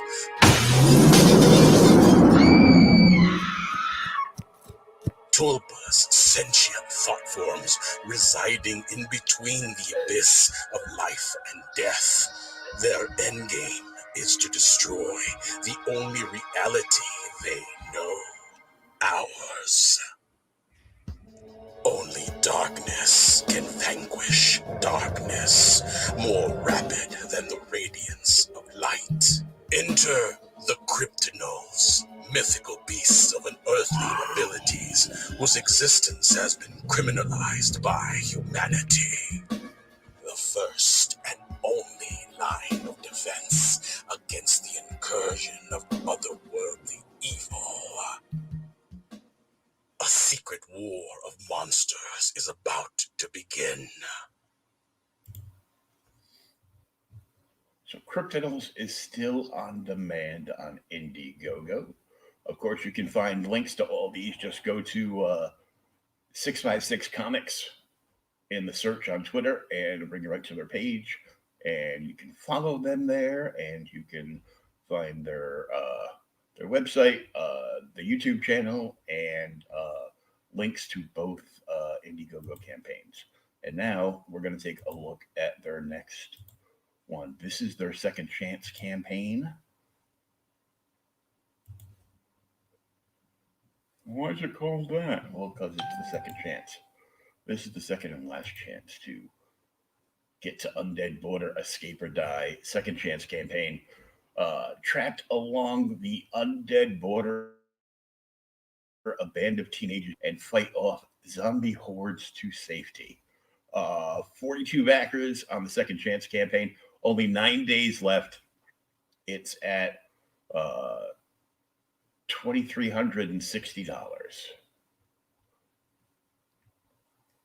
And let's take a look at the trailer first. Here's Escape or Die. I'm impressed. Oliver and his writer been like, you know, just another zombie tale, right, on the border. Mhm. But this actually really has some like incredible depth and characters. You know, it's fun. awesome. It's rad. What they did with Undead Border was executed phenomenally well. You know what I'm saying? And it was good manga art. Undead Border. Escape or die.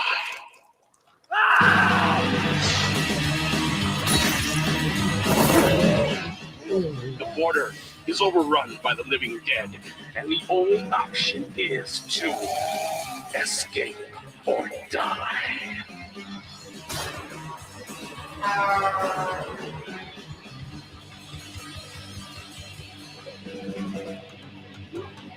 Six by Six Comics brings back the dead.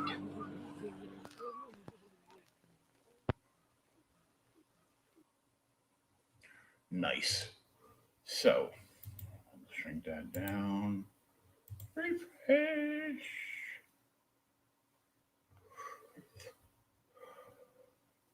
They were just on the show last week.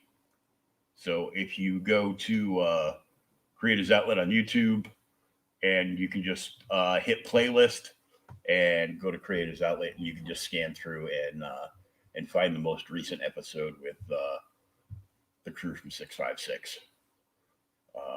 Avi was here, and we were making lots of jokes about Big Chi-Chis and having lots of fun. So this is one of their earlier books, 124 pages of zombie carnage and border horror. It looks a little cutesy, but it's not. It's very bloody and violent. It's not like Saw, but it's good, you know, zombie stuff. So this is Javi's cover of Escape or Die, and this is Preston's cover. It's, as you can see, this guy just went out to get a little head, and that's how he came back. You know, kill the weak, you know, stuff like that. And this is the Tick Dog. So they took something that actually happened and flipped the script on it and turned it into a story. So it was pretty interesting. You can find out more about that if you if you just go and check out more of this. I'm supposed to have another guest, so I'm just seeing if he's coming on or not.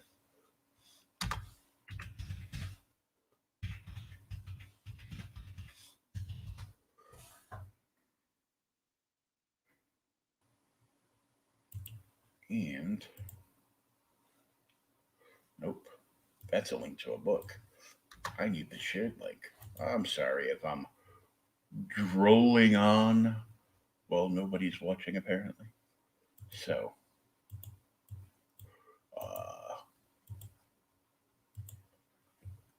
Sam said he was interested in coming on. So, I don't think he is. I know he did another stream earlier. But I'll give him the link just in case.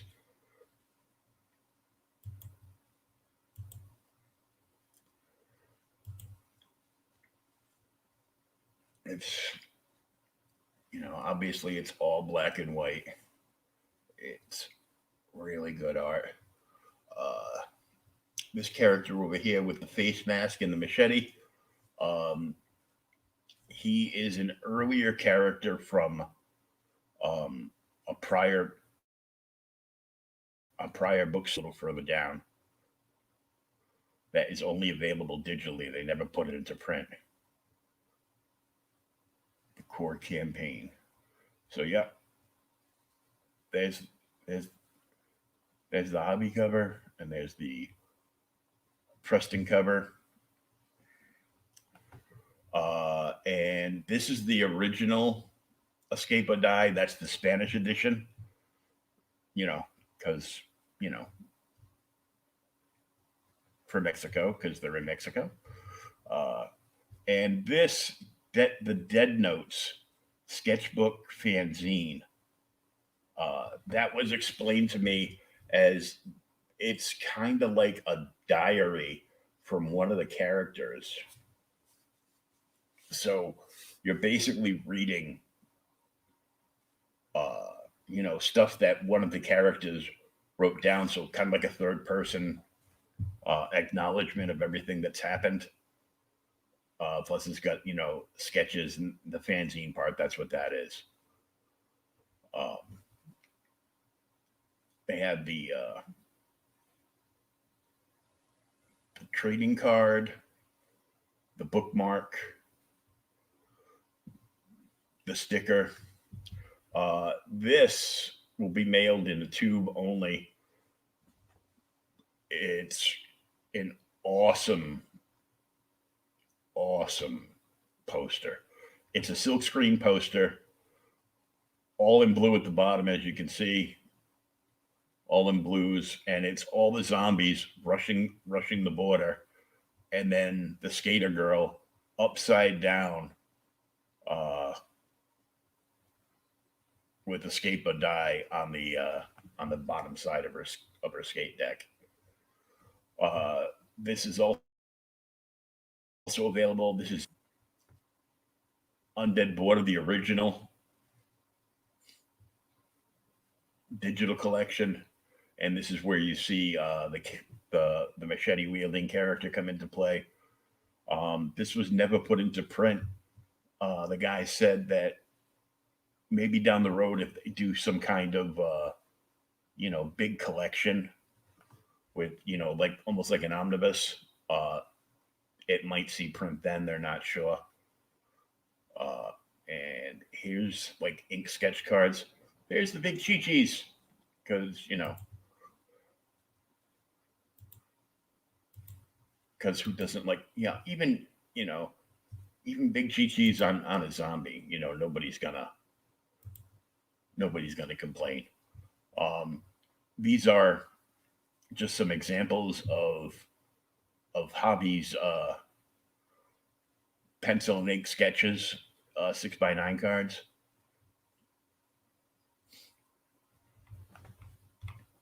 And we'll take a look at the tiers. Sam just popped in. Let me pop him into stream. Hey, brother. Hey, how's it going? Sorry about that. I was good putting Willow to bed earlier, and I ended up nodding off. It's fine. It's been a long day. Oliver popped into the chat, but he didn't want to come on the stream again. He was just on with me like last week. So Gotcha. Since they've got like in-demand stuff going on, I'm shilling their books for them, because it was just a couple of days ago. So I actually had a new backer today, and I popped in for a quick unboxing video with Pops earlier, and we ended up pushing out some information on the in-demand, and also putting out the drive-through links. And we ended up picking up another backroom. So that was fun. I got to package and ship another set of rewards on stream. No, cool. And it's from the featured tier too, so it was at $16 plus shipping pledge amount. So that was pretty nice. Very cool. So the tiers for Undead Border, their featured tier is on sale 20% off. It's $80. It's the ultimate Undead Border tier. What you get with this is you get Hobbies cover, Preston's cover, the trading card, the supplemental, the Impistoltion. I can't say that right. They told me how to say it, and I jumbled it up. The original Spanish version, the bookmark, the sticker, and the PDF for $80. If you're short on cash, you can get all of the Undead Border stuff digitally for $20, which is the original 3 Undead Border books that were only ever available digitally, and then the Escape or Die. So it's basically the fourth. Escape or Die is the fourth book in the line, but the original Undead Border books are all available digitally. So you buy one of the bigger tiers, you're going to get all of those. Otherwise, you can just get those as add-ons when you go to checkout. Mm-hmm. The hobby cover is $25. The Preston cover is $30 because it's Preston. Right. There's an Undead Border hobby pack, which is his cover, the trading card, the supplemental, the bookmark, and the sticker. And it's the exact same thing for Preston's cover, except it's an extra $5 because he's got to keep buying those hats looking like Shawn Michaels from back in the day. There's the giant silkscreen poster, which will have to be mailed in a tube. It's a huge poster. Where's the measurements on it? There it is. It's 24 by 36. Oh yeah. That's a better look at it. So like all the zombies are coming through the border wall, all in blue, and then they did her in a hot neon pink, and of course it says Escape or Die on her on the kick plate of her skateboard. Yep. So it's pretty cool. I like it. And the Dead Notes is actually it's a sketchbook with a bunch of hobby sketches in it, and fanzine where a character from the book, their diary is in this, so you're reading like a third person perspective of everything going on. So I thought that was That's cool. That's a very cool twist. I like that. That is. That's good. Yeah. So the silkscreen poster, it's giant. It's $60. Last time they had the silkscreen poster available, it sold out like right away. This time, there's still like 17 available. That's all they have left. Mm-hmm. And there are 10 original pages from Undead Border, Escape or Die available, and each page is $3.50. Pencils and inks, of course. And there's only 9 more days left on this. There's a better shot of Preston's cover. That's really tight. Yeah.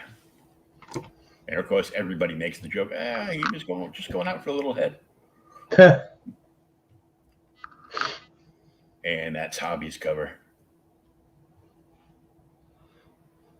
Love the detail on that. Yeah, it's got kind of like a manga-esque feel to it, like the art, but it's not cutesy like manga style.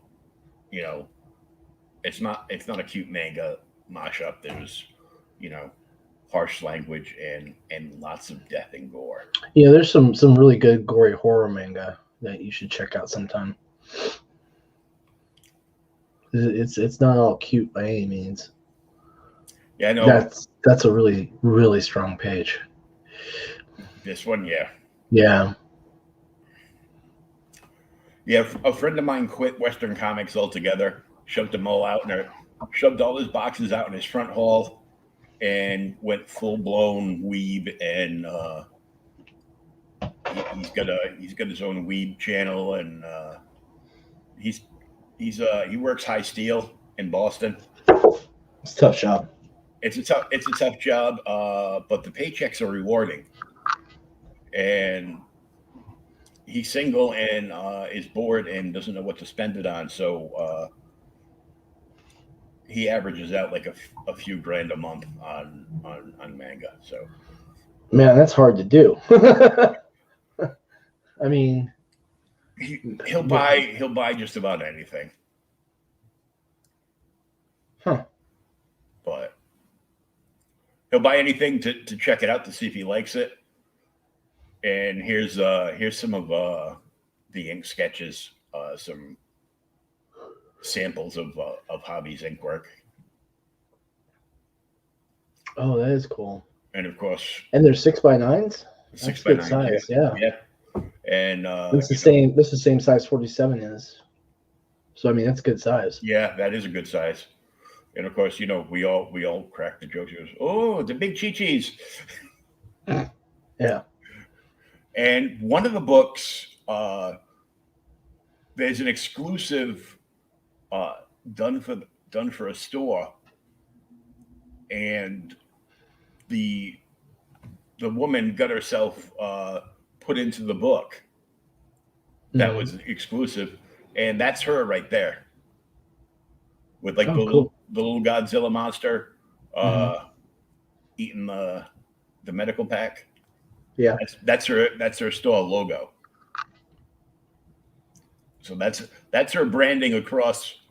Well, you know, and you know, so it was fun. I had him on. This is one I definitely want to get. I backed Kryptonals.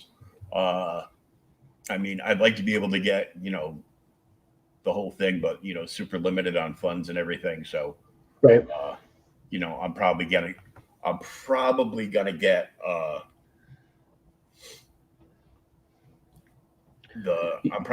like either the Preston pack or the Hobby pack. So, speaking of low on funds, we're actually looking at putting an ad, not in 47 because we won't have any ads in 47, but in Reign of Ages on the back interior cover. In fact, talked to a potential client on that today. And it was basically something to help offset the print costs a little bit. Nice.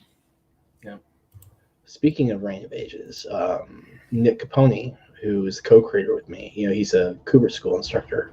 He's actually penciling pages right now. Mm-hmm. Hopefully he'll put the pencil down for a little while here shortly, but he's been penciling since like 5 o'clock today. Oh, nice. Yeah. So he's hard at work on the next. Yep. Yep. And Brian Lee's got, I think, 5 pages done on Necroholic already. So it's been pretty good. Very nice. Okay, there's that one. We're done with that one. And we can bring up and let you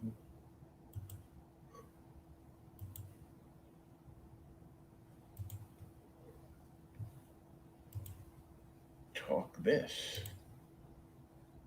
Oh, yeah. 47 Furious Tales Indiegogo in demand. Yep. Issues 1 and issue 2. And then we did with this campaign was designed to basically introduce Sinopa to Indiegogo and the Indiegogo market. We did it as a $500 flexible goal because we knew that everyone was going to get their books. And we'll do something similar on the campaign with issue 3. We'll launch that after we have fulfillment underway and or complete on the Kickstarter campaign. And then we'll do it as a flexible goal with that. And what we'll do is we'll do the same thing we did with this one, which was as pledges come in, we'll fulfill them straight away. And so what that means is basically this campaign will only be in demand through the end of October. Okay. And then in November, the latter part of November, we expect to be fulfilling the Kickstarter for issue 3. Maybe the first week of December. It kind of depends on where we're at by the time we get to the art. We'll have a hard date on that by launch on October 1st. But we'll take, and with this, we'll obviously keep fulfilling through. I've still got stock on hand to easily handle all this, plus what we've got set aside for the Kickstarter for issue 3. Mm-hmm. But we've got the digital tier, which is at $2, and then today we put the drive-through comics editions on sale for $1 each. So it's the same price on drive-through at the moment. But it was they were $1.99 on drive-through, but it was cut today as part of our sale. We've got our featured tier, which is 4 comics in all. You've got 1 copy of 47 Furious Tales issue 1, and then for issue 2 we produced 3 separate covers. And so with that that featured tier, rather, you have the issue 1, all 3 covers of issue 2, and then the digital rewards, and that's just $16 plus whatever your shipping is. And in the United States, that's $9 in the US. So you literally get 4 books for $25 shipped to you. Yeah, which I'm pretty happy with that price point. I don't know of a lot of other campaigns that can do that. I mean, have you seen many campaigns that can do that? No. I've seen campaigns that can do that price point, but it's only 1 book. Gotcha. And then if you just want, say, 1 copy of each book, mm-hmm. If you scroll down, you'll see we have our digital tier, and then you get to where you have issues 1 and issue 2, and those are $9 plus shipping. For those versions, the shipping on that comes out to a little under $6, so we put a $6 tag on it. All right. And so you get both books for $15. So it's nice and easy and consistent. You can see that we've got a focus on keeping our shipping costs actually at our shipping costs. And so you get to choose which cover you want through there. Now, we do have a big premier tier, and that is the collector tier. That one is a big deal because it's got your 4 copies, and then you've also got the 11 by 17 art collection. And so these are those big, heavy prints that we did. Yeah, like one hanging behind you, all framed up. Right, exactly. Yeah, only it's the 11 by 17 size. Yeah. So you've got like that. Now for this campaign, they actually ship in top loaders. So I mean, the price is factored into that. Top loaders are usually going to go $3 to $5 a piece anywhere you go just by themselves. Mm-hmm. So I mean, you're getting a hell of a deal on the 11 by 17s because we did those at I think it was $25 when we were at the Garden State Comic Festival. Mm-hmm. So you get that whole 11 by 17 art collection on that, plus those comics. and then your shipping's dependent on that. And again, that's this particular one's limited to the United States because shipping this outside of the U.S. would be really, really hard right now. Yeah, way too much money. Yeah. I mean, if you shipped it out of the United States, it'd be probably about $90-something. And there just wasn't a way around that. Part of that's the size of the box, Yeah. Because those, to give you an idea, the 11 by 17s, we're shipping that in a USPS board game box. Mm-hmm. It saves money on domestic shipping that way. And that's cool, but trying to ship that overseas and just skyrockets the print cost. I mean, the shipping cost, rather. Yeah. And there's also two smaller prints in there. Right, to the 5.5 by 8.5 prints, yeah. And those are the Aiko Castle and the Graves of the 47. The Graves of the 47. Yeah. Pops Van Zandt's favorite piece. Yeah, definitely. He was actually talking about that today on stream. That was pretty cool.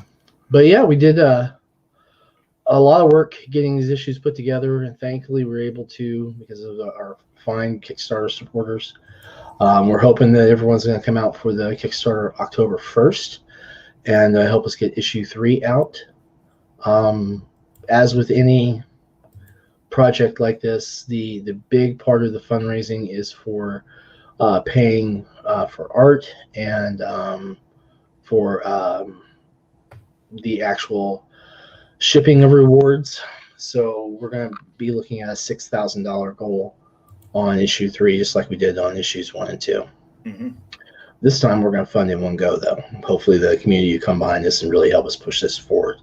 Yeah, I think a lot of things are picking up, and I've seen so many campaigns that are just doing gangbusters right out of the gate. Yes, from Nick Capone.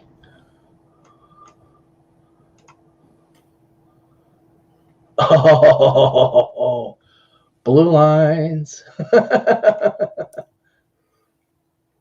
Sending goodies, is he?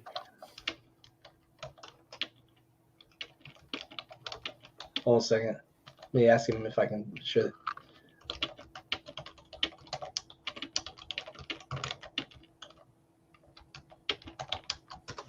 Let's ask him if he minds. He's got works in progress shots he just sent me, so. Like I said, he says, yes, we can share. Okay. Nice. Let's see. We don't want to give the farm away, so let's look at. Oh, man. Yeah, let's do that. All right, I'm going to share the screen. And we're going to share just one of the images that he sent, okay? All right. So no one else has seen this because literally this is the first time I've just seen this. So this is a big exclusive. So we're going to go, hopefully not mess this up. All right. So,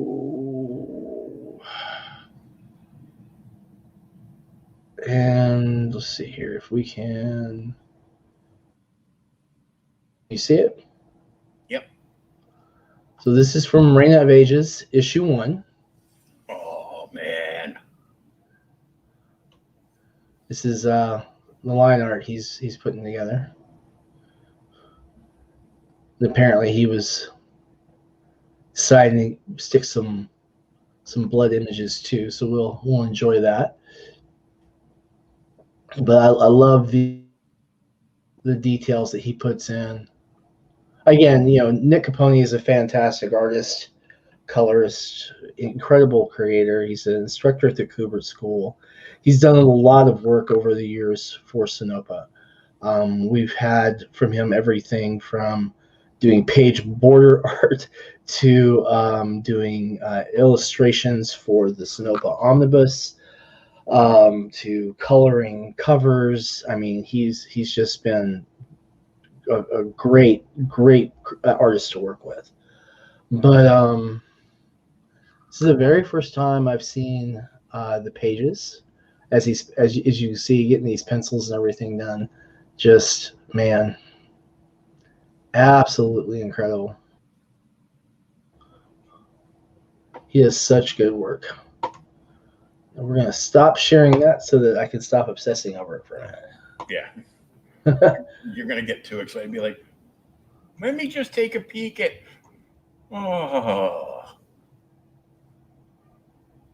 So you had another book just released too. Yeah, we definitely did, and this just went out to backers. It ran late, and as you know me, I absolutely hate being late for anything, and really despise being late on Kickstarter awards. But this project. To give you an idea, Alexia once described this project as being cursed. And that was just from outside observations, right? Because it was just everything that could go wrong really did. To give you an idea, the book was done when the Kickstarter campaign launched last year. And then the only thing left to do was to finish formatting the cover, and it was done. And then I finished formatting the cover and then accidentally saved it over the book file. Which of course, yeah, I remember you telling me. Which was synced to my Google Drive, so the whole thing was gone in an instant. And I had spent 2 years carefully crafting and putting it together and revising it, and here I am in the 4th week of the campaign, and it's gone. I was like, oh no. So had to go through and I didn't have any printed versions of it to recreate from, just the first draft materials. And then we had a lot of death that happened, like in real life. Friends and coworkers, and several of my neighbors actually passed, mostly from COVID-related illness and COVID.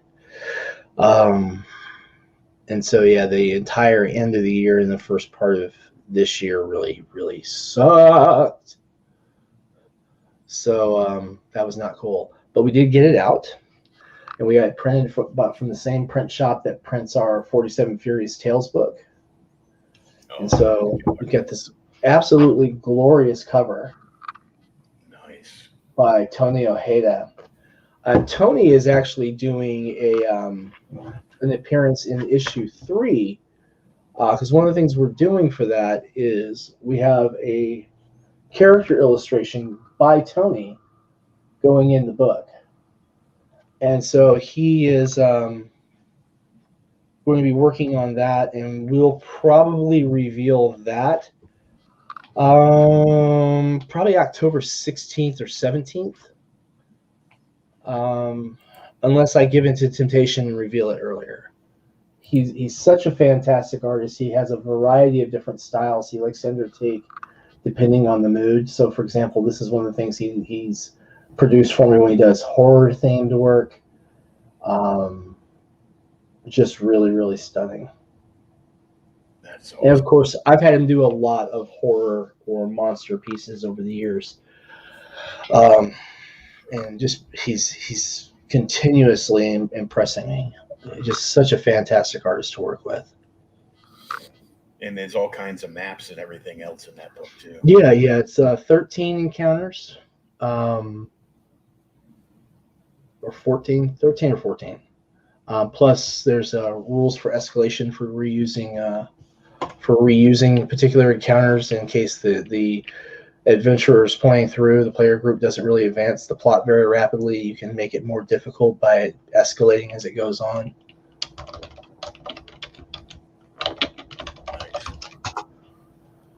But is this the 3rd book in the series? Tarot Adventures Book 3.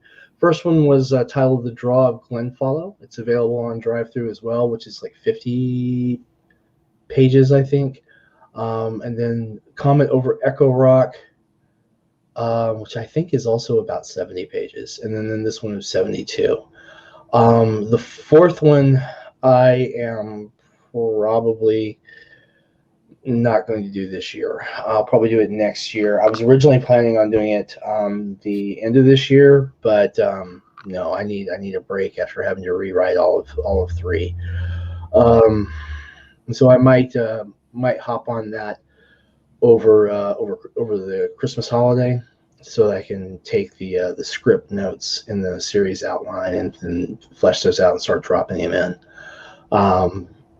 During January, we'll be kickstarting Reign of Ages it'll be done when we launch, which is gonna it's really important at this point that we have the books completed when we launch. And the reason I say that is what we're doing is we're going to do the Kickstarter campaign. Kickstarter pays us 15 days later. We'll order our print run and ship upon delivery. So basically, we'll take and really have a turnaround of fulfilling the next month, right? So we'll do Ring of Ages in January. We'll be fulfilling in February. And then in March, we'll do Necroholic, which is the first book I'm publishing that I haven't written. I am editing that book. And that's by Brian Lee. That's a comic about an alcoholic necromancer and some of the problems his problem leads into, which is kind of comedic horror. Sometimes a little more funny, sometimes a little more horror. I definitely want to get to that because I mean, my career in the clubs started with me. I went on a slight bender. It lasted for about 15 years. So that's a hell of a bender. It's like, are you an alcoholic? I go, I don't know. I never tried to quit. Yeah, I can see that.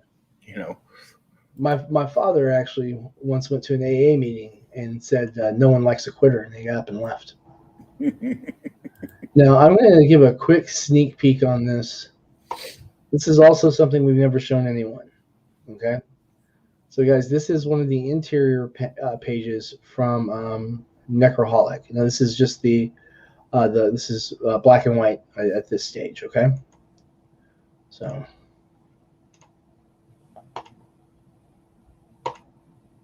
all right, we should be coming up now. There it is. And Necroholic.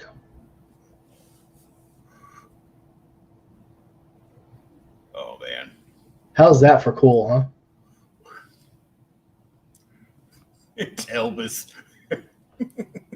Well, you know, man, I mean, there are some things that you just have to do. Now, I'm not saying that the king is undead or anything, but you know, you got to have some period zombies in there. Mm-hmm. That's cool. Now, when's that going up for campaign? Campaign will be in March and will fulfill in April. So that book will also be done by the time we launch. And then in May, poor Alexia is going to be so busy. In May, we'll launch the campaign for 47 Furious Tales issue 4. And then that will fulfill in June. So 3, the end of this year, and 4 next year. Right, and then we'll also do 5 next year as well. Because basically, the production schedule shifts entirely. So, for example, scripts for 47 Furious Tales issue 4 will be with Alexia in November of this year, so that she'll be able to work on that while I'm handling fulfillment.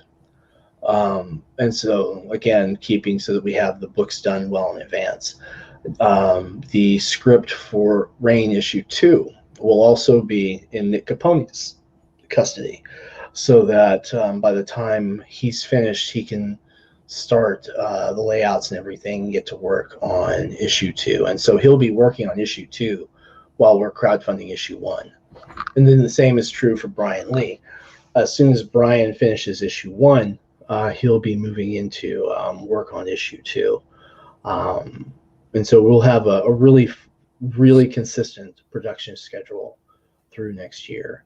It's my hope that we will get to a point where, rather than launching campaigns every other month, we'll get to the point in either late 2022 or early 2023, where we'll have a campaign and we'll have, one in January, we'll have Necroholic, we'll have 47 Furious Tales, we'll have Reign of Ages, and we will be running that campaign and then fulfillment on that campaign the following month. The idea having gotten to the point where the production schedules kind of sync up, so that when we launch it, everyone's working on the next book while that's running. And it's my hope that as we have more titles come on, we can add them into the mix. The big thing about that, from my perspective, and maybe I'm wrong, but I think that this is really a great idea with regard to, you know, all of the people who are supporting us, is to be able to make sure that we're saving people on their shipping costs.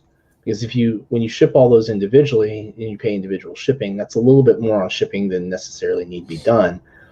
Unlike if you're taking and saying, hey, we are going to take and get one copy of each, you know, and so we're shipping them together, and so your shipping cost comes down.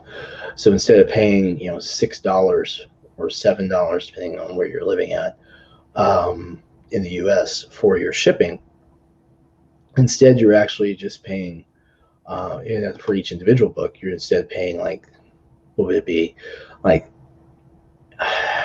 $8 for 3 books for the shipping. So you're going to save like $10 on your shipping costs. You see what I mean, Will? Yeah, that's a big thing. Yeah. I mean, shipping cost is definitely the enemy of crowdfunding. So yeah, definitely. And so with a Gemini mailer, you can usually fit up to 5 books in them. Reign of Ages is issue 1 is 28 pages. Issue 2, I think, is also going to be 28 pages. 47 Furious Tales issue 3 is a total of 24. Issue 4 is going to be 24 pages. I think everything left in 47 Furious Tales is 24 pages, except for, I want to say, I don't have the outline in front of me, issue 8 or issue 9, which is also a short issue. It's a 20 page, like issue 2 was. But we'll probably take, and if we do another, when that one comes up, we'll probably see if we can get a character piece or 2 in there for some bonus art for the fans inside the book. now what's 47? What's 47 running? 6 issues? No, 12. Still 12 issues. Because here's the thing. Right now, we're still not to the point where Asano gets to Edo. And most of the time when you see someone tell the story, they basically go, okay, here's Asano. He's in Edo. You don't have a lot of context leading into it. He does his thing. He commits seppuku. The Ronin get kicked out. They fast forward a year and a half. And then there's the revenge on Kara. We're telling that whole 2-year period story. And so with issue 3 is basically a really action heavy issue. I think, if I'm not mistaken, I think the one of the fights that we have in this is 12 pages long for one fight. Wow. Yeah, it's Battle of Fukuoka. So it's pretty intense. And then with Reign of Ages, there's 28 pages. I want to say about a little more than half of it is action. It's very action driven in that story. And these won't just be action bits by any stretch of the imagination. 47, of course, has a lot of beats in it that are, very character driven. Issue 2 you have, and you know what that looks like. There's actually some really interesting moments in book 3 that are leading into the activities of book 4 and book 5. So it's going to be interesting to see how people react with the death of Asana Naganori. And again, that's not a spoiler. The whole series is based on history, so it's not a matter of if, it's a matter of when. So really looking forward to seeing how people respond to that character death. Try and give him a little more depth in book 3, and then book 4 is going to be a lot of things leading into that character death. I won't give away too much about the pacing of the story, but yeah, I mean, 1/3 of the narrative in, and Asano's still alive. At that, 1/4 of it in by the end of issue 3. And so it's really, we've taken a lot of time to tell this story in a lot of detail and really give people, I don't know, enough story to chew on, I guess is a good way to put it. Something to savor. Could it have been done in 6? Yeah, but you might not have remembered the characters afterwards. You know what I mean? Yeah, it'd be too rushed. Yeah, and there's a lot of characters for this. We literally couldn't go into all of the things that occurred over that period because basically all of the 47 were working very hard on their plot to avenge Asano. And so you really can't tell 47 different stories of all the things they were doing on the interim. So you can only focus on the ones that are more widely known. Plus, a lot of the history of what some of those guys actually accomplished is lost. Because as you're aware, Eiko is in the same province where Hiroshima is. Yeah, there's some lost history there. A nuclear strike will do that. But it's a really, really exciting thing to do. My hope is that next year, of course, we'll have at least 3. But if we can get enough funding between those 3 that there's enough left over, I'd like to get a 4th book into production so that we can really, really put out some valuable work for everyone involved. Yeah, for sure. Something I wanted to ask was, how did the Dungeons and Dames book turn out?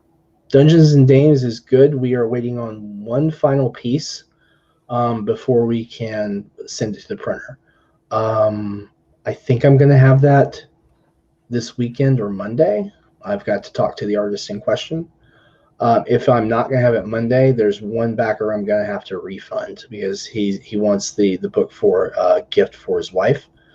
And so what I'll do is I'll reach out to him and say, hey, if we're going to be, because fulfillment was projected for August, and I still think we're going to make that. But it literally might be the last day of August now when we're shipping, which I'm not very happy about.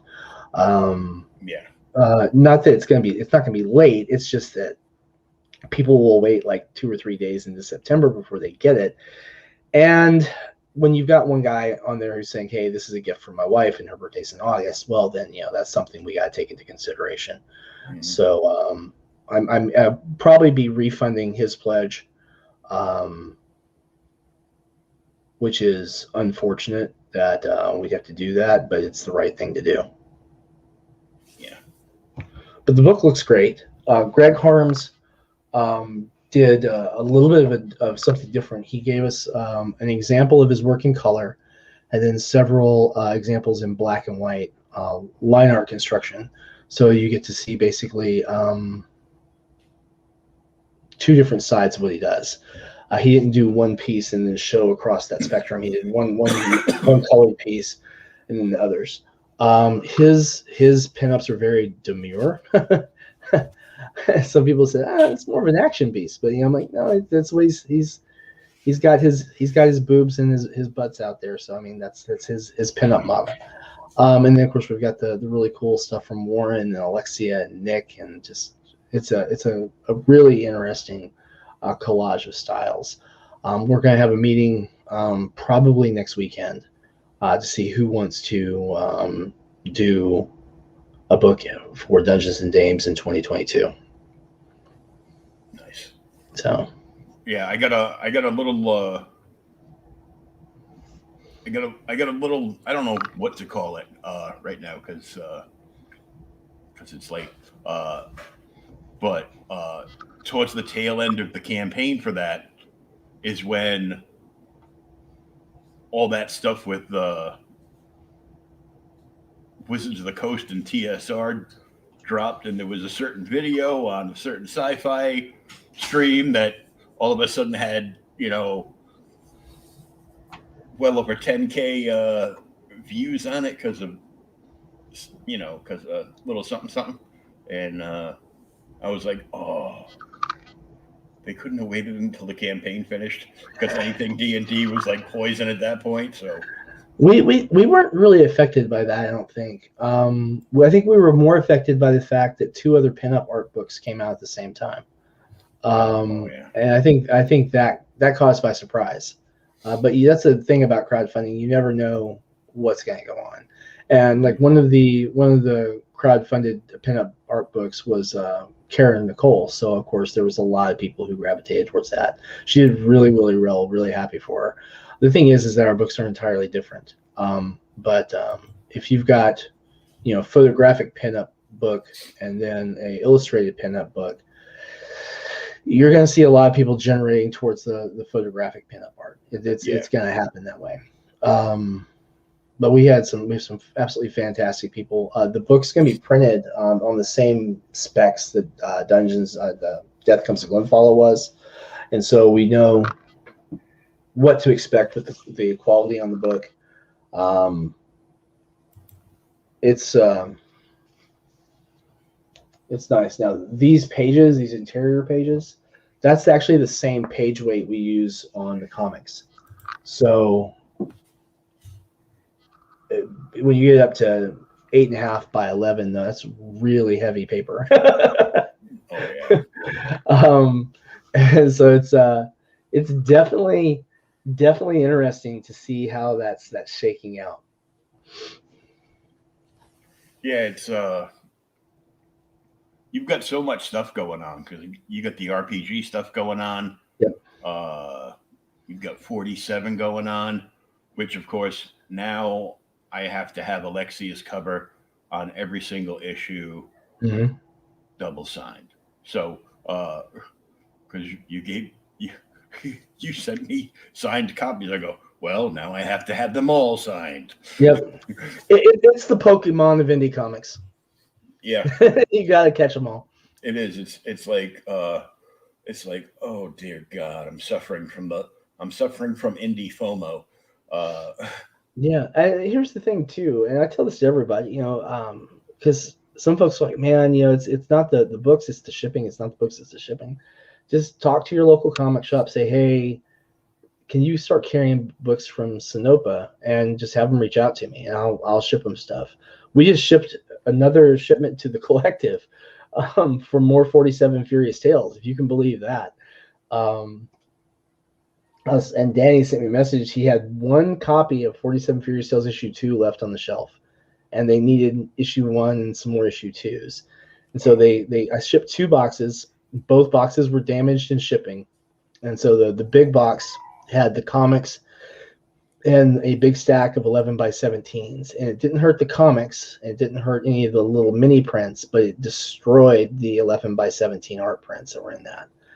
And then the other box was 18 by 24 posters, and that got pretty badly damaged, but fortunately it only damaged one of the posters that was in that shipment.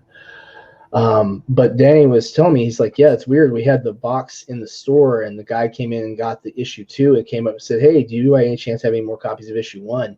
And they opened up the box and got the comics unpacked and sold another copy of issue 1 before they even had a chance to unbox them. Right out of the box. Right out of the box, literally. So yeah, that's pretty cool. Well, there's a lot of good stuff with getting books into stores. Speaking of which, I saw you had some news up about 47 getting distributed. Yeah. Distributed in a distribution deal. So yeah.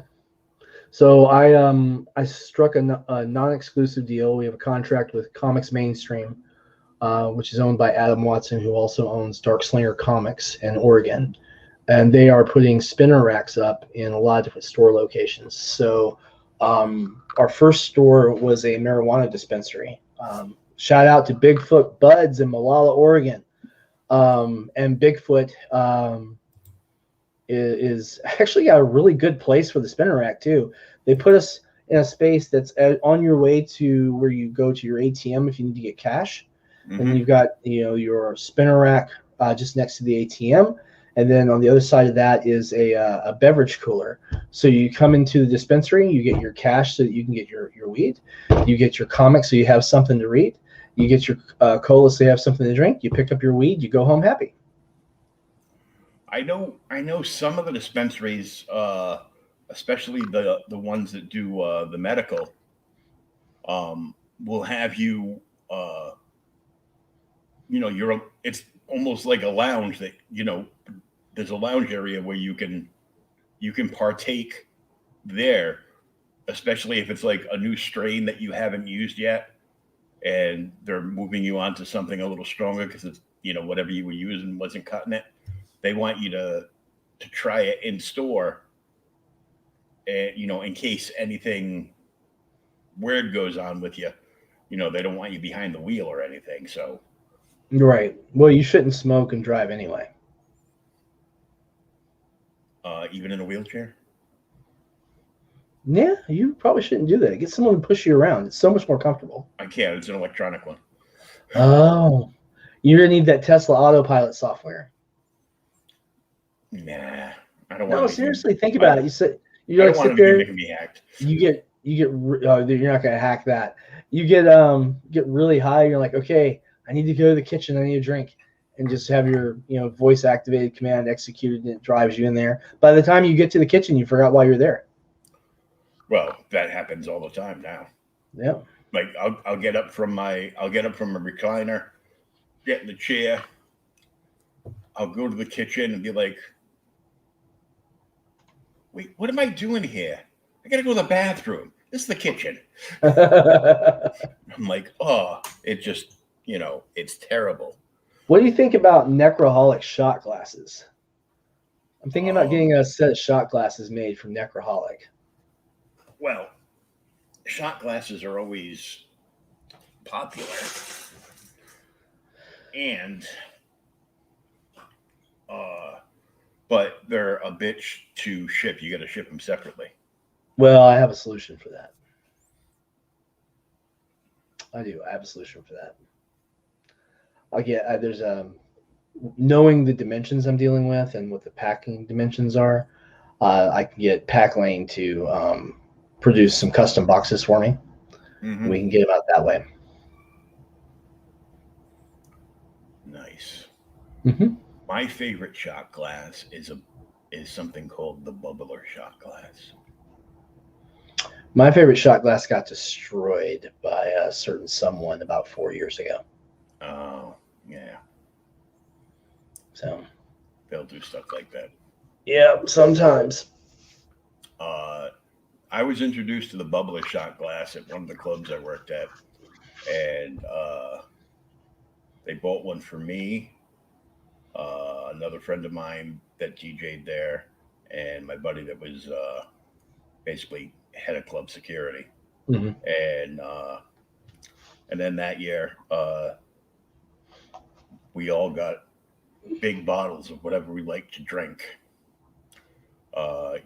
Gave me a bottle of Maker's Mark. That'll cure what ails you. Before we knew it, I got Maker's Mark, Xavier got Maker's Mark, and Kenny got Patron. Ooh, and before we knew it, we had gone through 2 full bottles of Maker's Mark, and we were halfway through the Patron. Mm-hmm. So the bubbler shot glass, it's almost like, an hourglass lady. Right. So you have the bottom, and it's like a bit, a bell housing. Not to be confused with a Bellhausen. Right. And it's got like a narrow hole like that between the two chambers. So whatever you're gonna shoot the alcohol with, Mm-hmm. like Coke or Pepsi, I will not shoot anything with Coke anymore because I don't think I can become less white, and Coke wants me to. But whatever. So I'll Pepsi, Sprite, ginger ale, whatever. Probably ginger ale, and you fill it up to just about that rim between the two chambers, and then you tilt it ever so slightly, and you slowly pour in your poison to the top, Mm-hmm. and then you drink it down, and an odd thing happens. No matter what you put in there to shoot, you don't taste any of the alcohol. It's a dangerous practice, my friend. All you taste is the soda. But you still get very hammered. You get hammered. Well, you well know that, carbonation and caffeine will rush anything through the bloodstream twice as fast. So, we got so lit. I went and got a cash advance on my credit card and ordered like 6 large pizzas from a place up the street. Ooh. Like all custom pizzas, like 20-inch circumference pizzas, all handmade brick oven stuff. And none of us behaved that night. It was bad. Oh no, I don't doubt it. I bet you guys were wrecked the next morning too. We fell asleep in the club. They woke us up the next morning with the cleaning crew. Woke us up the next morning. Luckily, I wasn't the one they tried to put the mop handle up on. But it was around Christmas time. So we basically fell asleep underneath a Christmas tree on a stage at a go-go club. So that was fun. Mm-mm-mm. And I found that bubbler shot glass when I moved here, and I'm like, oh, the memories are so gone because I was so wrecked. I remember those first 3 drinks and nothing after that. No, I was good until like about halfway through the second bottle. I was still drunk, but I was fine, not slurring, walking fine, everything. Mm-hmm. We were shooting pool like the whole time, and then we find out, he goes, and Xavier goes, well, I'm calling an Uber. I'm going home. Dude, it's early. He goes, dude, it's 9:00. I just finished my shift. I'm like, it's what? Like, oh crap. And but I took a quick snapshot of it, and I sent it into a private message, and I tagged everybody that I had worked with. And I was getting things like, not today, Satan. Be gone, Satan. You're evil. Go away. Oh, so much fun. So I don't do any of that stuff anymore. But no, that's definitely something you kind of have to slow down on eventually. Oh yeah, it's like, oh, you're not 20 anymore. You can't go out and party all night and then wake up for work, 2 hours early the next day. I mean, you can, but you'll regret it more. Oh yeah, you'll get fired because you'll probably vomit on your boss. So. Oh no, I'm not going to do that. No, I'm definitely not going to do that. You've got all these projects going on, so it's busy, and it's insane all the stuff you got going on. Yeah, it is. It's nuts, but it's one of those things that you kind of have to do if you want to advance the business. You know what I'm saying? Yeah. For example, I was talking to Adam Watson, who again owns Comics Mainstream, and we were talking about what it's looking like on distribution and what type of locations that we're putting books up in. And so, for example, one of the places that we're putting up copies is adjacent to a martial arts studio. 47 Furious Tales lends itself to that location pretty strongly. And then we've got some game shops, like one particular shop that focuses a lot on card games, board games, and RPGs, but they actually weren't selling comics, but they are going to be putting a spinner rack up and then carrying the stuff through Comics Mainstream.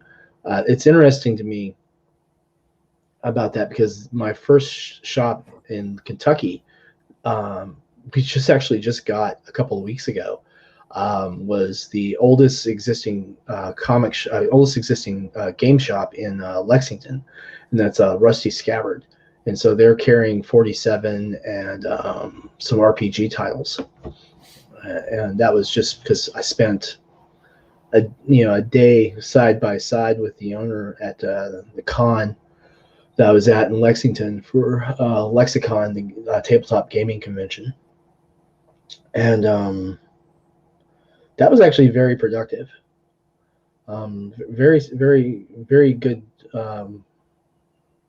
Very good con to have gone to. We got into more stores, including our first store in Boston. That we finally got their order. We're hoping that they'll pay their invoice tonight or tomorrow, and we'll get that shipped to them. And it'll be the first shop that carries 47 in Boston. So, who'd you get in the city? I'll have to look at the invoice to tell you. It's I've been talking to him, but the guy's name's Mike. I just don't remember the name of the shop right offhand. Almost everybody's name is Mike in Boston. I didn't know that. It's like Mike, Matt, Will. Yeah, it's the makeup of the city has changed a lot, but it's still primarily like heavily on the Irish side. Gotcha. So, interesting thing, segueing back to Nick Capone. Nick's an instructor at the Kubert School, and he's a Kubert grad. So I actually met him through Alexia and Brian, and Christian Martinez and all them.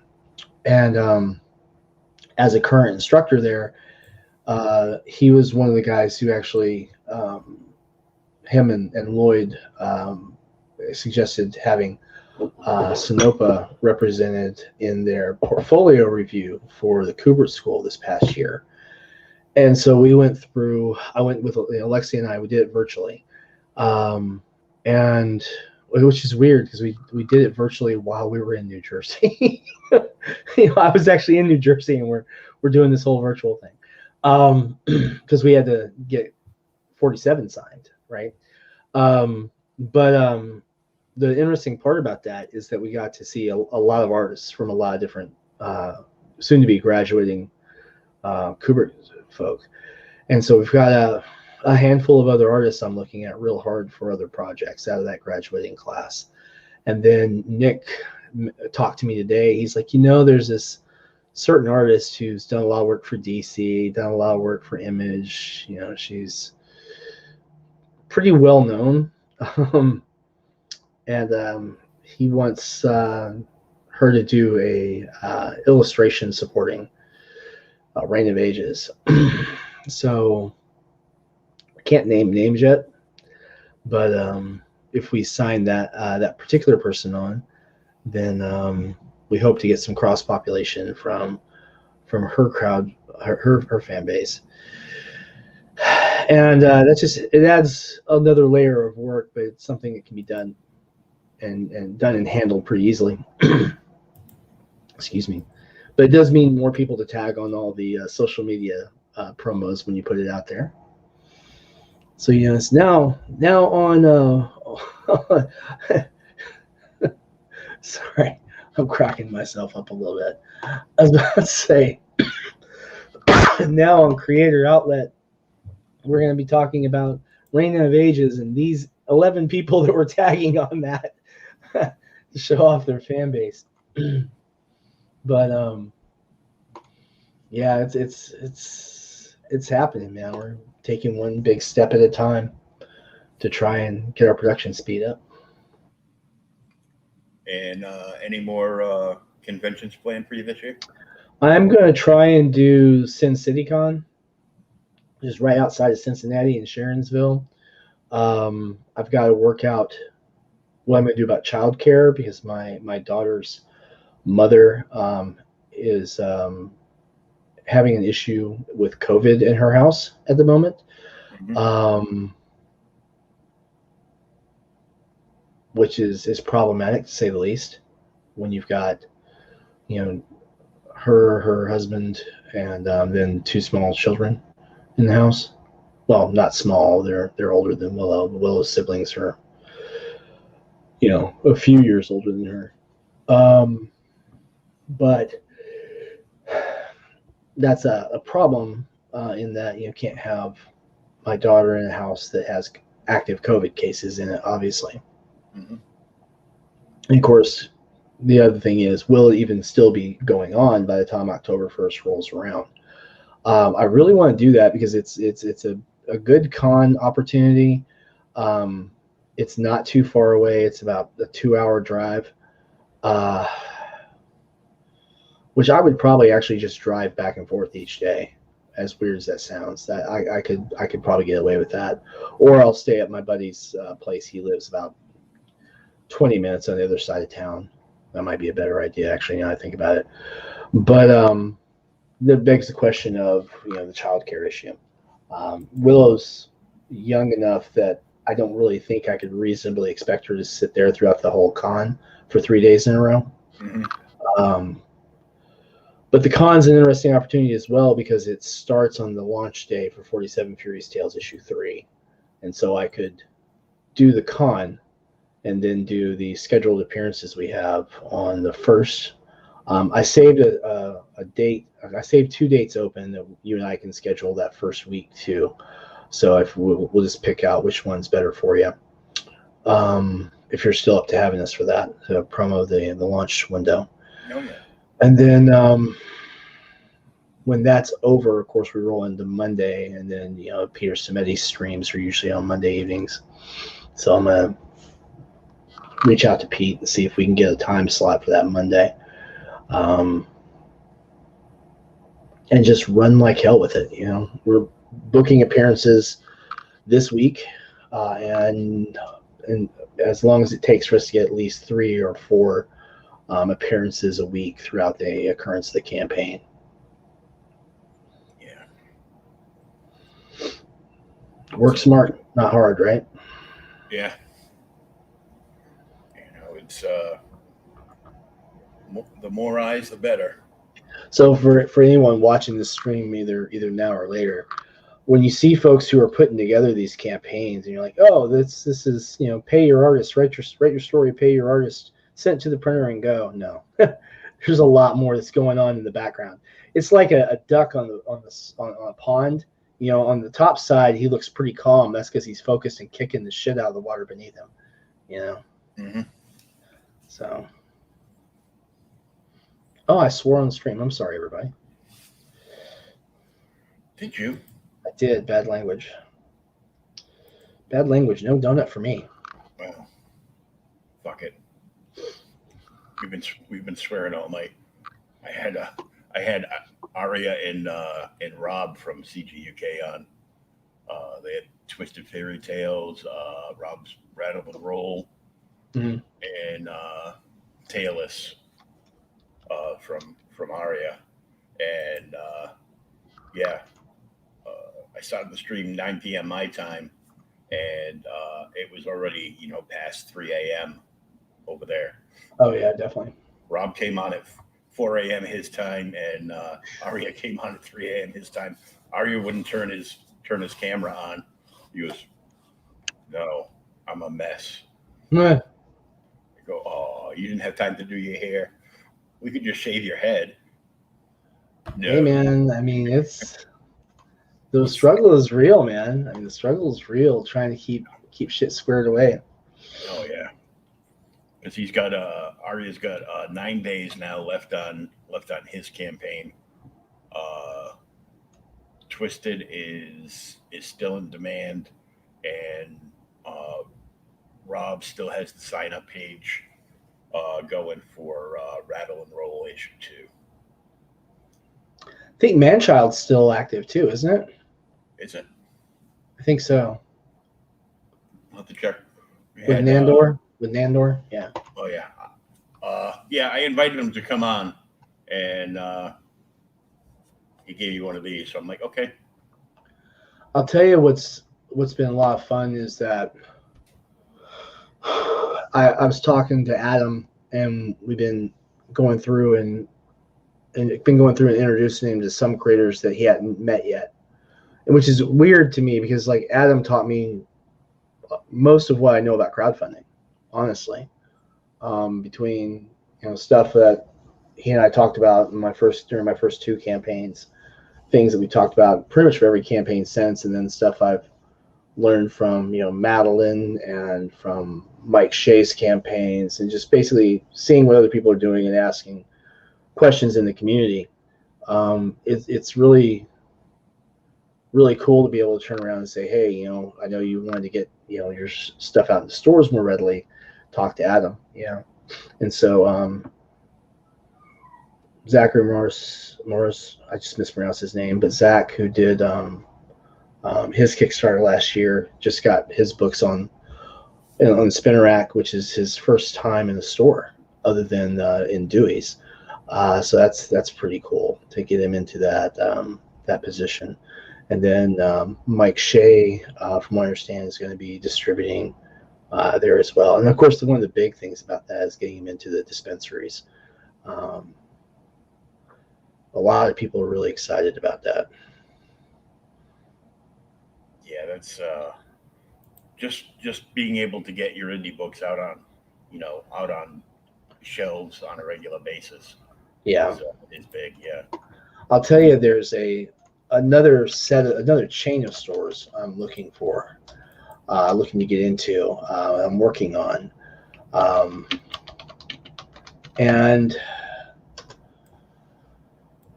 I guess I can't name them right now because it'd be embarrassing if I don't get it in there. But they have 117 store locations in the United States. So I really, really want to get into that. I really want to get into that, and get it out onto the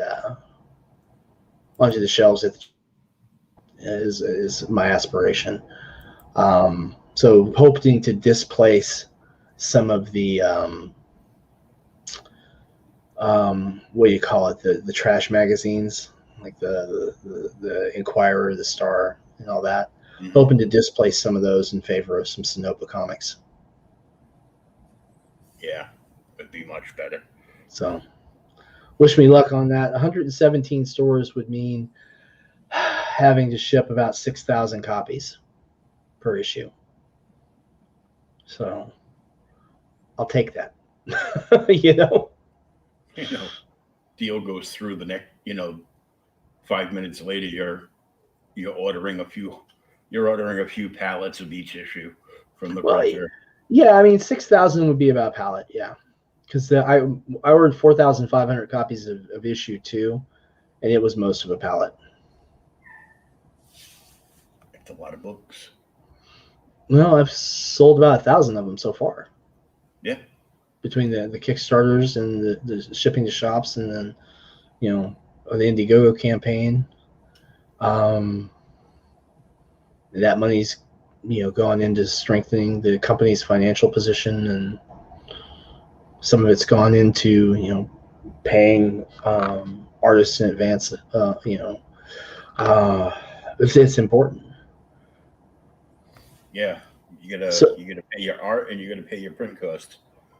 Yeah, I mean the campaigns themselves are situated for that. Like if I was going to pay the art, the print costs, and the shipping on a campaign for a book like 47 and have it all paid by the campaign, that campaign has to hit like $12,000. You know, and part of that, yeah, is because I order larger press runs. But then by the same token, when you're looking at the Kickstarter campaign, you're not paying $20 a book. You're paying $5 a book plus your shipping. So, but still, yeah. People keep telling me that I need to raise the price point on that. And I don't agree. I just don't agree. But because you want to keep it at $5 because you want to be competitive with all the books coming out from other publishers. It's not so much being competitive, I guess, as it is I don't want people not to read the book because it's too expensive. And so I try to put out like the best quality book I can on the best quality papers I can. And you know how it's been. You've been watching me do it for almost 2 years now on this. Yeah. Like the Death Comes to Glenfollow book is a good example of this. It retails at $19.95. Well, I was in a shop the other day, and a book that is 10-page lighter as an adventure module on much thinner paper was $24.95. And I was like, wow, we're $5 cheaper, a lot more content, and far higher quality production value. I'll take that, So that's not saying anything about the writing or the challenge. It's just, the print costs that are inherent on it. It's something. And we managed to pull that off because I used a lot of out-of-pocket cash from other projects. Because our Kickstarter didn't even fund $2,000, but our goal was pretty low. So basically, the Kickstarter paid for the cover art, and then 2 of the interior illustrations. So, but it's selling well. The stores that have picked it up say that people like it. I mean, the collective has a growing RPG base, and it's an adventure. So you're talking about, your market's maybe 20% of your total RPG population, maybe, if you're lucky. And so we shipped, I think it was 4 or 6 books, maybe it was 4, down to the collective, and they sold 2 of them in the first couple hours. So hopefully we'll be shipping them more on their next order.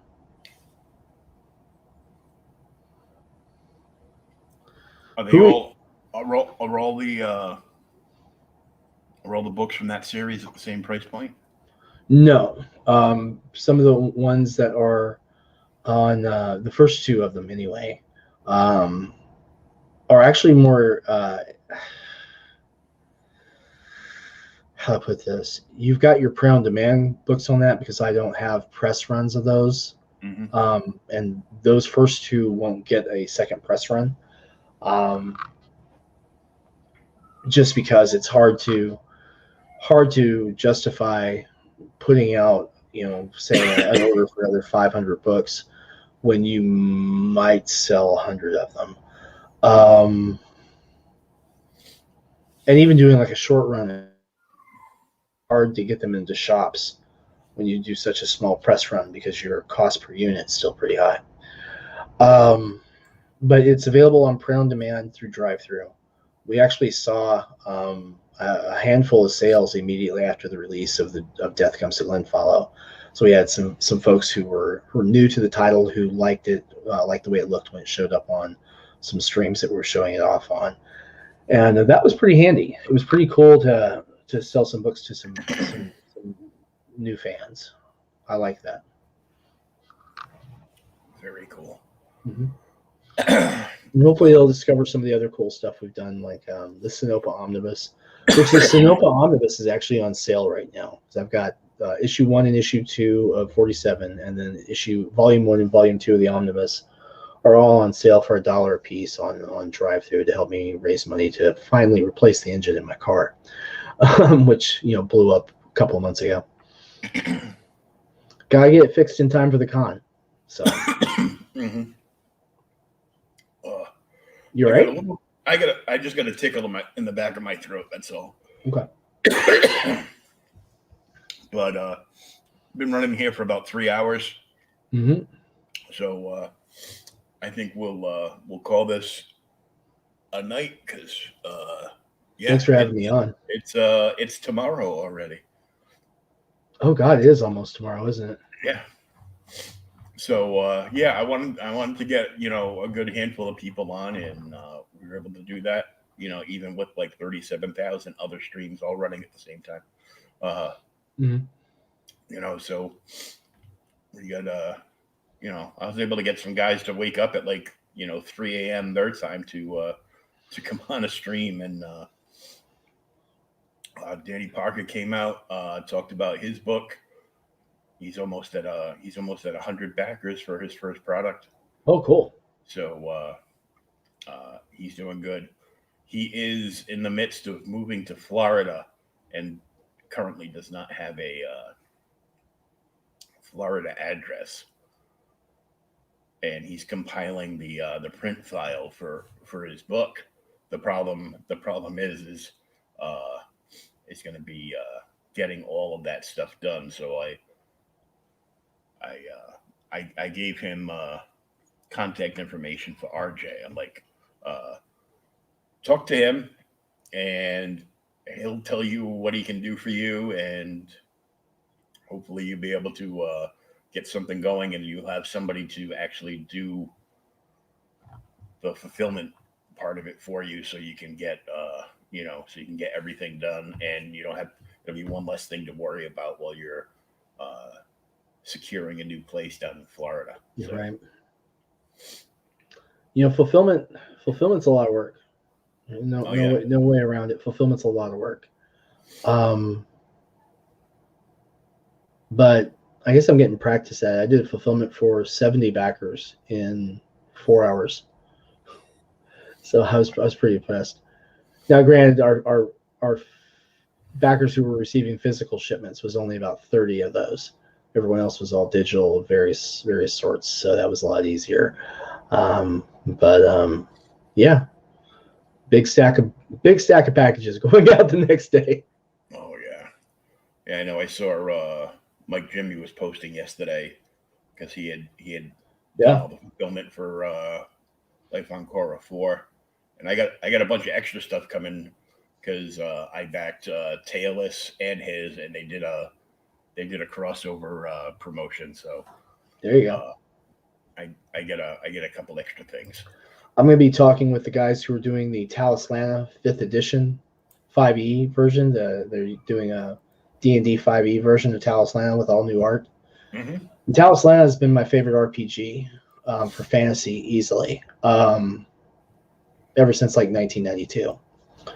So I actually like the old game mechanics, but 5e mechanics will open it up to a more modern audience. So I'm excited about that, and I'm looking forward to a lot of the new art because they really went all out for just the highest quality art you can imagine.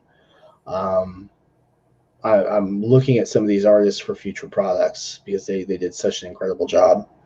Not going to get rid of anyone in the Fantastic Freelancers by any stretch of the imagination, but we'll look at expanding those numbers as we expand into more rapid production. Very cool. Yeah, I've got some RPG stuff, but I never get to play because I don't have any friends. And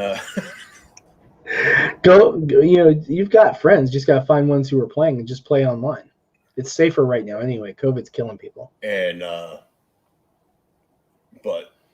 it's just somewhere around here I've got the Star Wars RPG that came out the West End Games version or the one from there's the West End Games version, and there's the Wizards of the Coast version, and I think there's been one other version. I actually like the first version, the West End Games version. That was really, really hard to stay alive in. And if you were playing a force user, you were just begging trouble. Yeah, I got that one, and of course I bought it with the dice, and I think like the first module that came out with it, I'm like, the Kessel Run. Yeah, and I bought all that stuff, and then I looked at it, and it was like Greek, because I had never played anything before. Like, yeah, the West End Games version is pretty cool. The version that Wizards of the Coast put out during the 3rd edition days is a lot easier to play. But I still really like the old West End Games version. There's just something about the way they implemented the mechanics that just works really well with jiving with the whole Star Wars vibe. You know, the Star Wars vibe before Disney. Yeah. I mean, that's true. Back when it was just Lucasfilm. Yeah. I know you're ready to wrap. It's almost midnight. Yeah. But thanks for having me on. And take a look at your October calendar, and we'll get calendar on for appearances with 47, and we'll have some more cool art to show off. And I'll see if I can wrangle Alexia into appearing if she's not too busy finishing up the book. Yeah. If she's still finishing the book, we probably won't have her on as many appearances, but just because the production timing on this is pretty tight. All I can think of when you say we're going to try to get Alexia on the stream is the last time she was able to come out on a stream was, all the jabs of, how those colors coming? Are the colors done yet? Are the colors done yet? Yeah. And I'm like, she would get it and goes, I'll be right back. And I'm like, she's going to go get a samurai sword and run me through from the other end of the computer screen. With She's going to murder me. Yeah. Oh, so before we go, OnlyFans. I now may actually open an OnlyFans account just so I can talk about geology and other sciences on it. This is your last chance. There we go. I'm going to have to find another shtick for the stream with Sean Howe. Just say no longer doing porn on OnlyFans. Yep.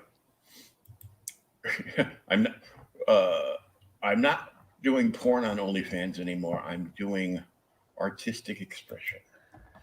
I think there's still going to be a lot of nudity on OnlyFans. I think they're just stepping away from the actual pornographic interactions and such. Yeah. You know what I'm saying? It wasn't even them that... it's their investors, right? That did it? No, it's the credit card companies. Because the banks don't want anything to do with dirty money. It's the same thing with gentlemen's clubs. Gotcha. My last boss had been with his bank for probably like 20 plus years. Mm-hmm. And then one day said, goes, we can't let you deposit. We're gonna, here's your money, and we can't work with you anymore. Yeah, that's foolish.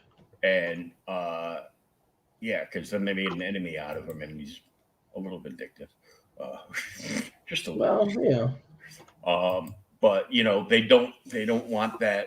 They don't want to be known as the bank that caters to adult entertainment of any form. I'm going to tell you a little something about the hypocrisy in that statement. There's a lot of banks that'll tell you that, but yet they'll still take and process money for mercenary companies I used to work for.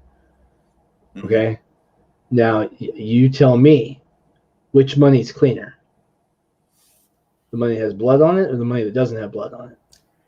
Well, I said to somebody earlier, I go, they don't want to deal with, they don't want to touch money from adult entertainment because that's dirty, but they deal with government money all the time, and what's dirtier than the government? They deal with money from pharmaceutical companies as well. All right.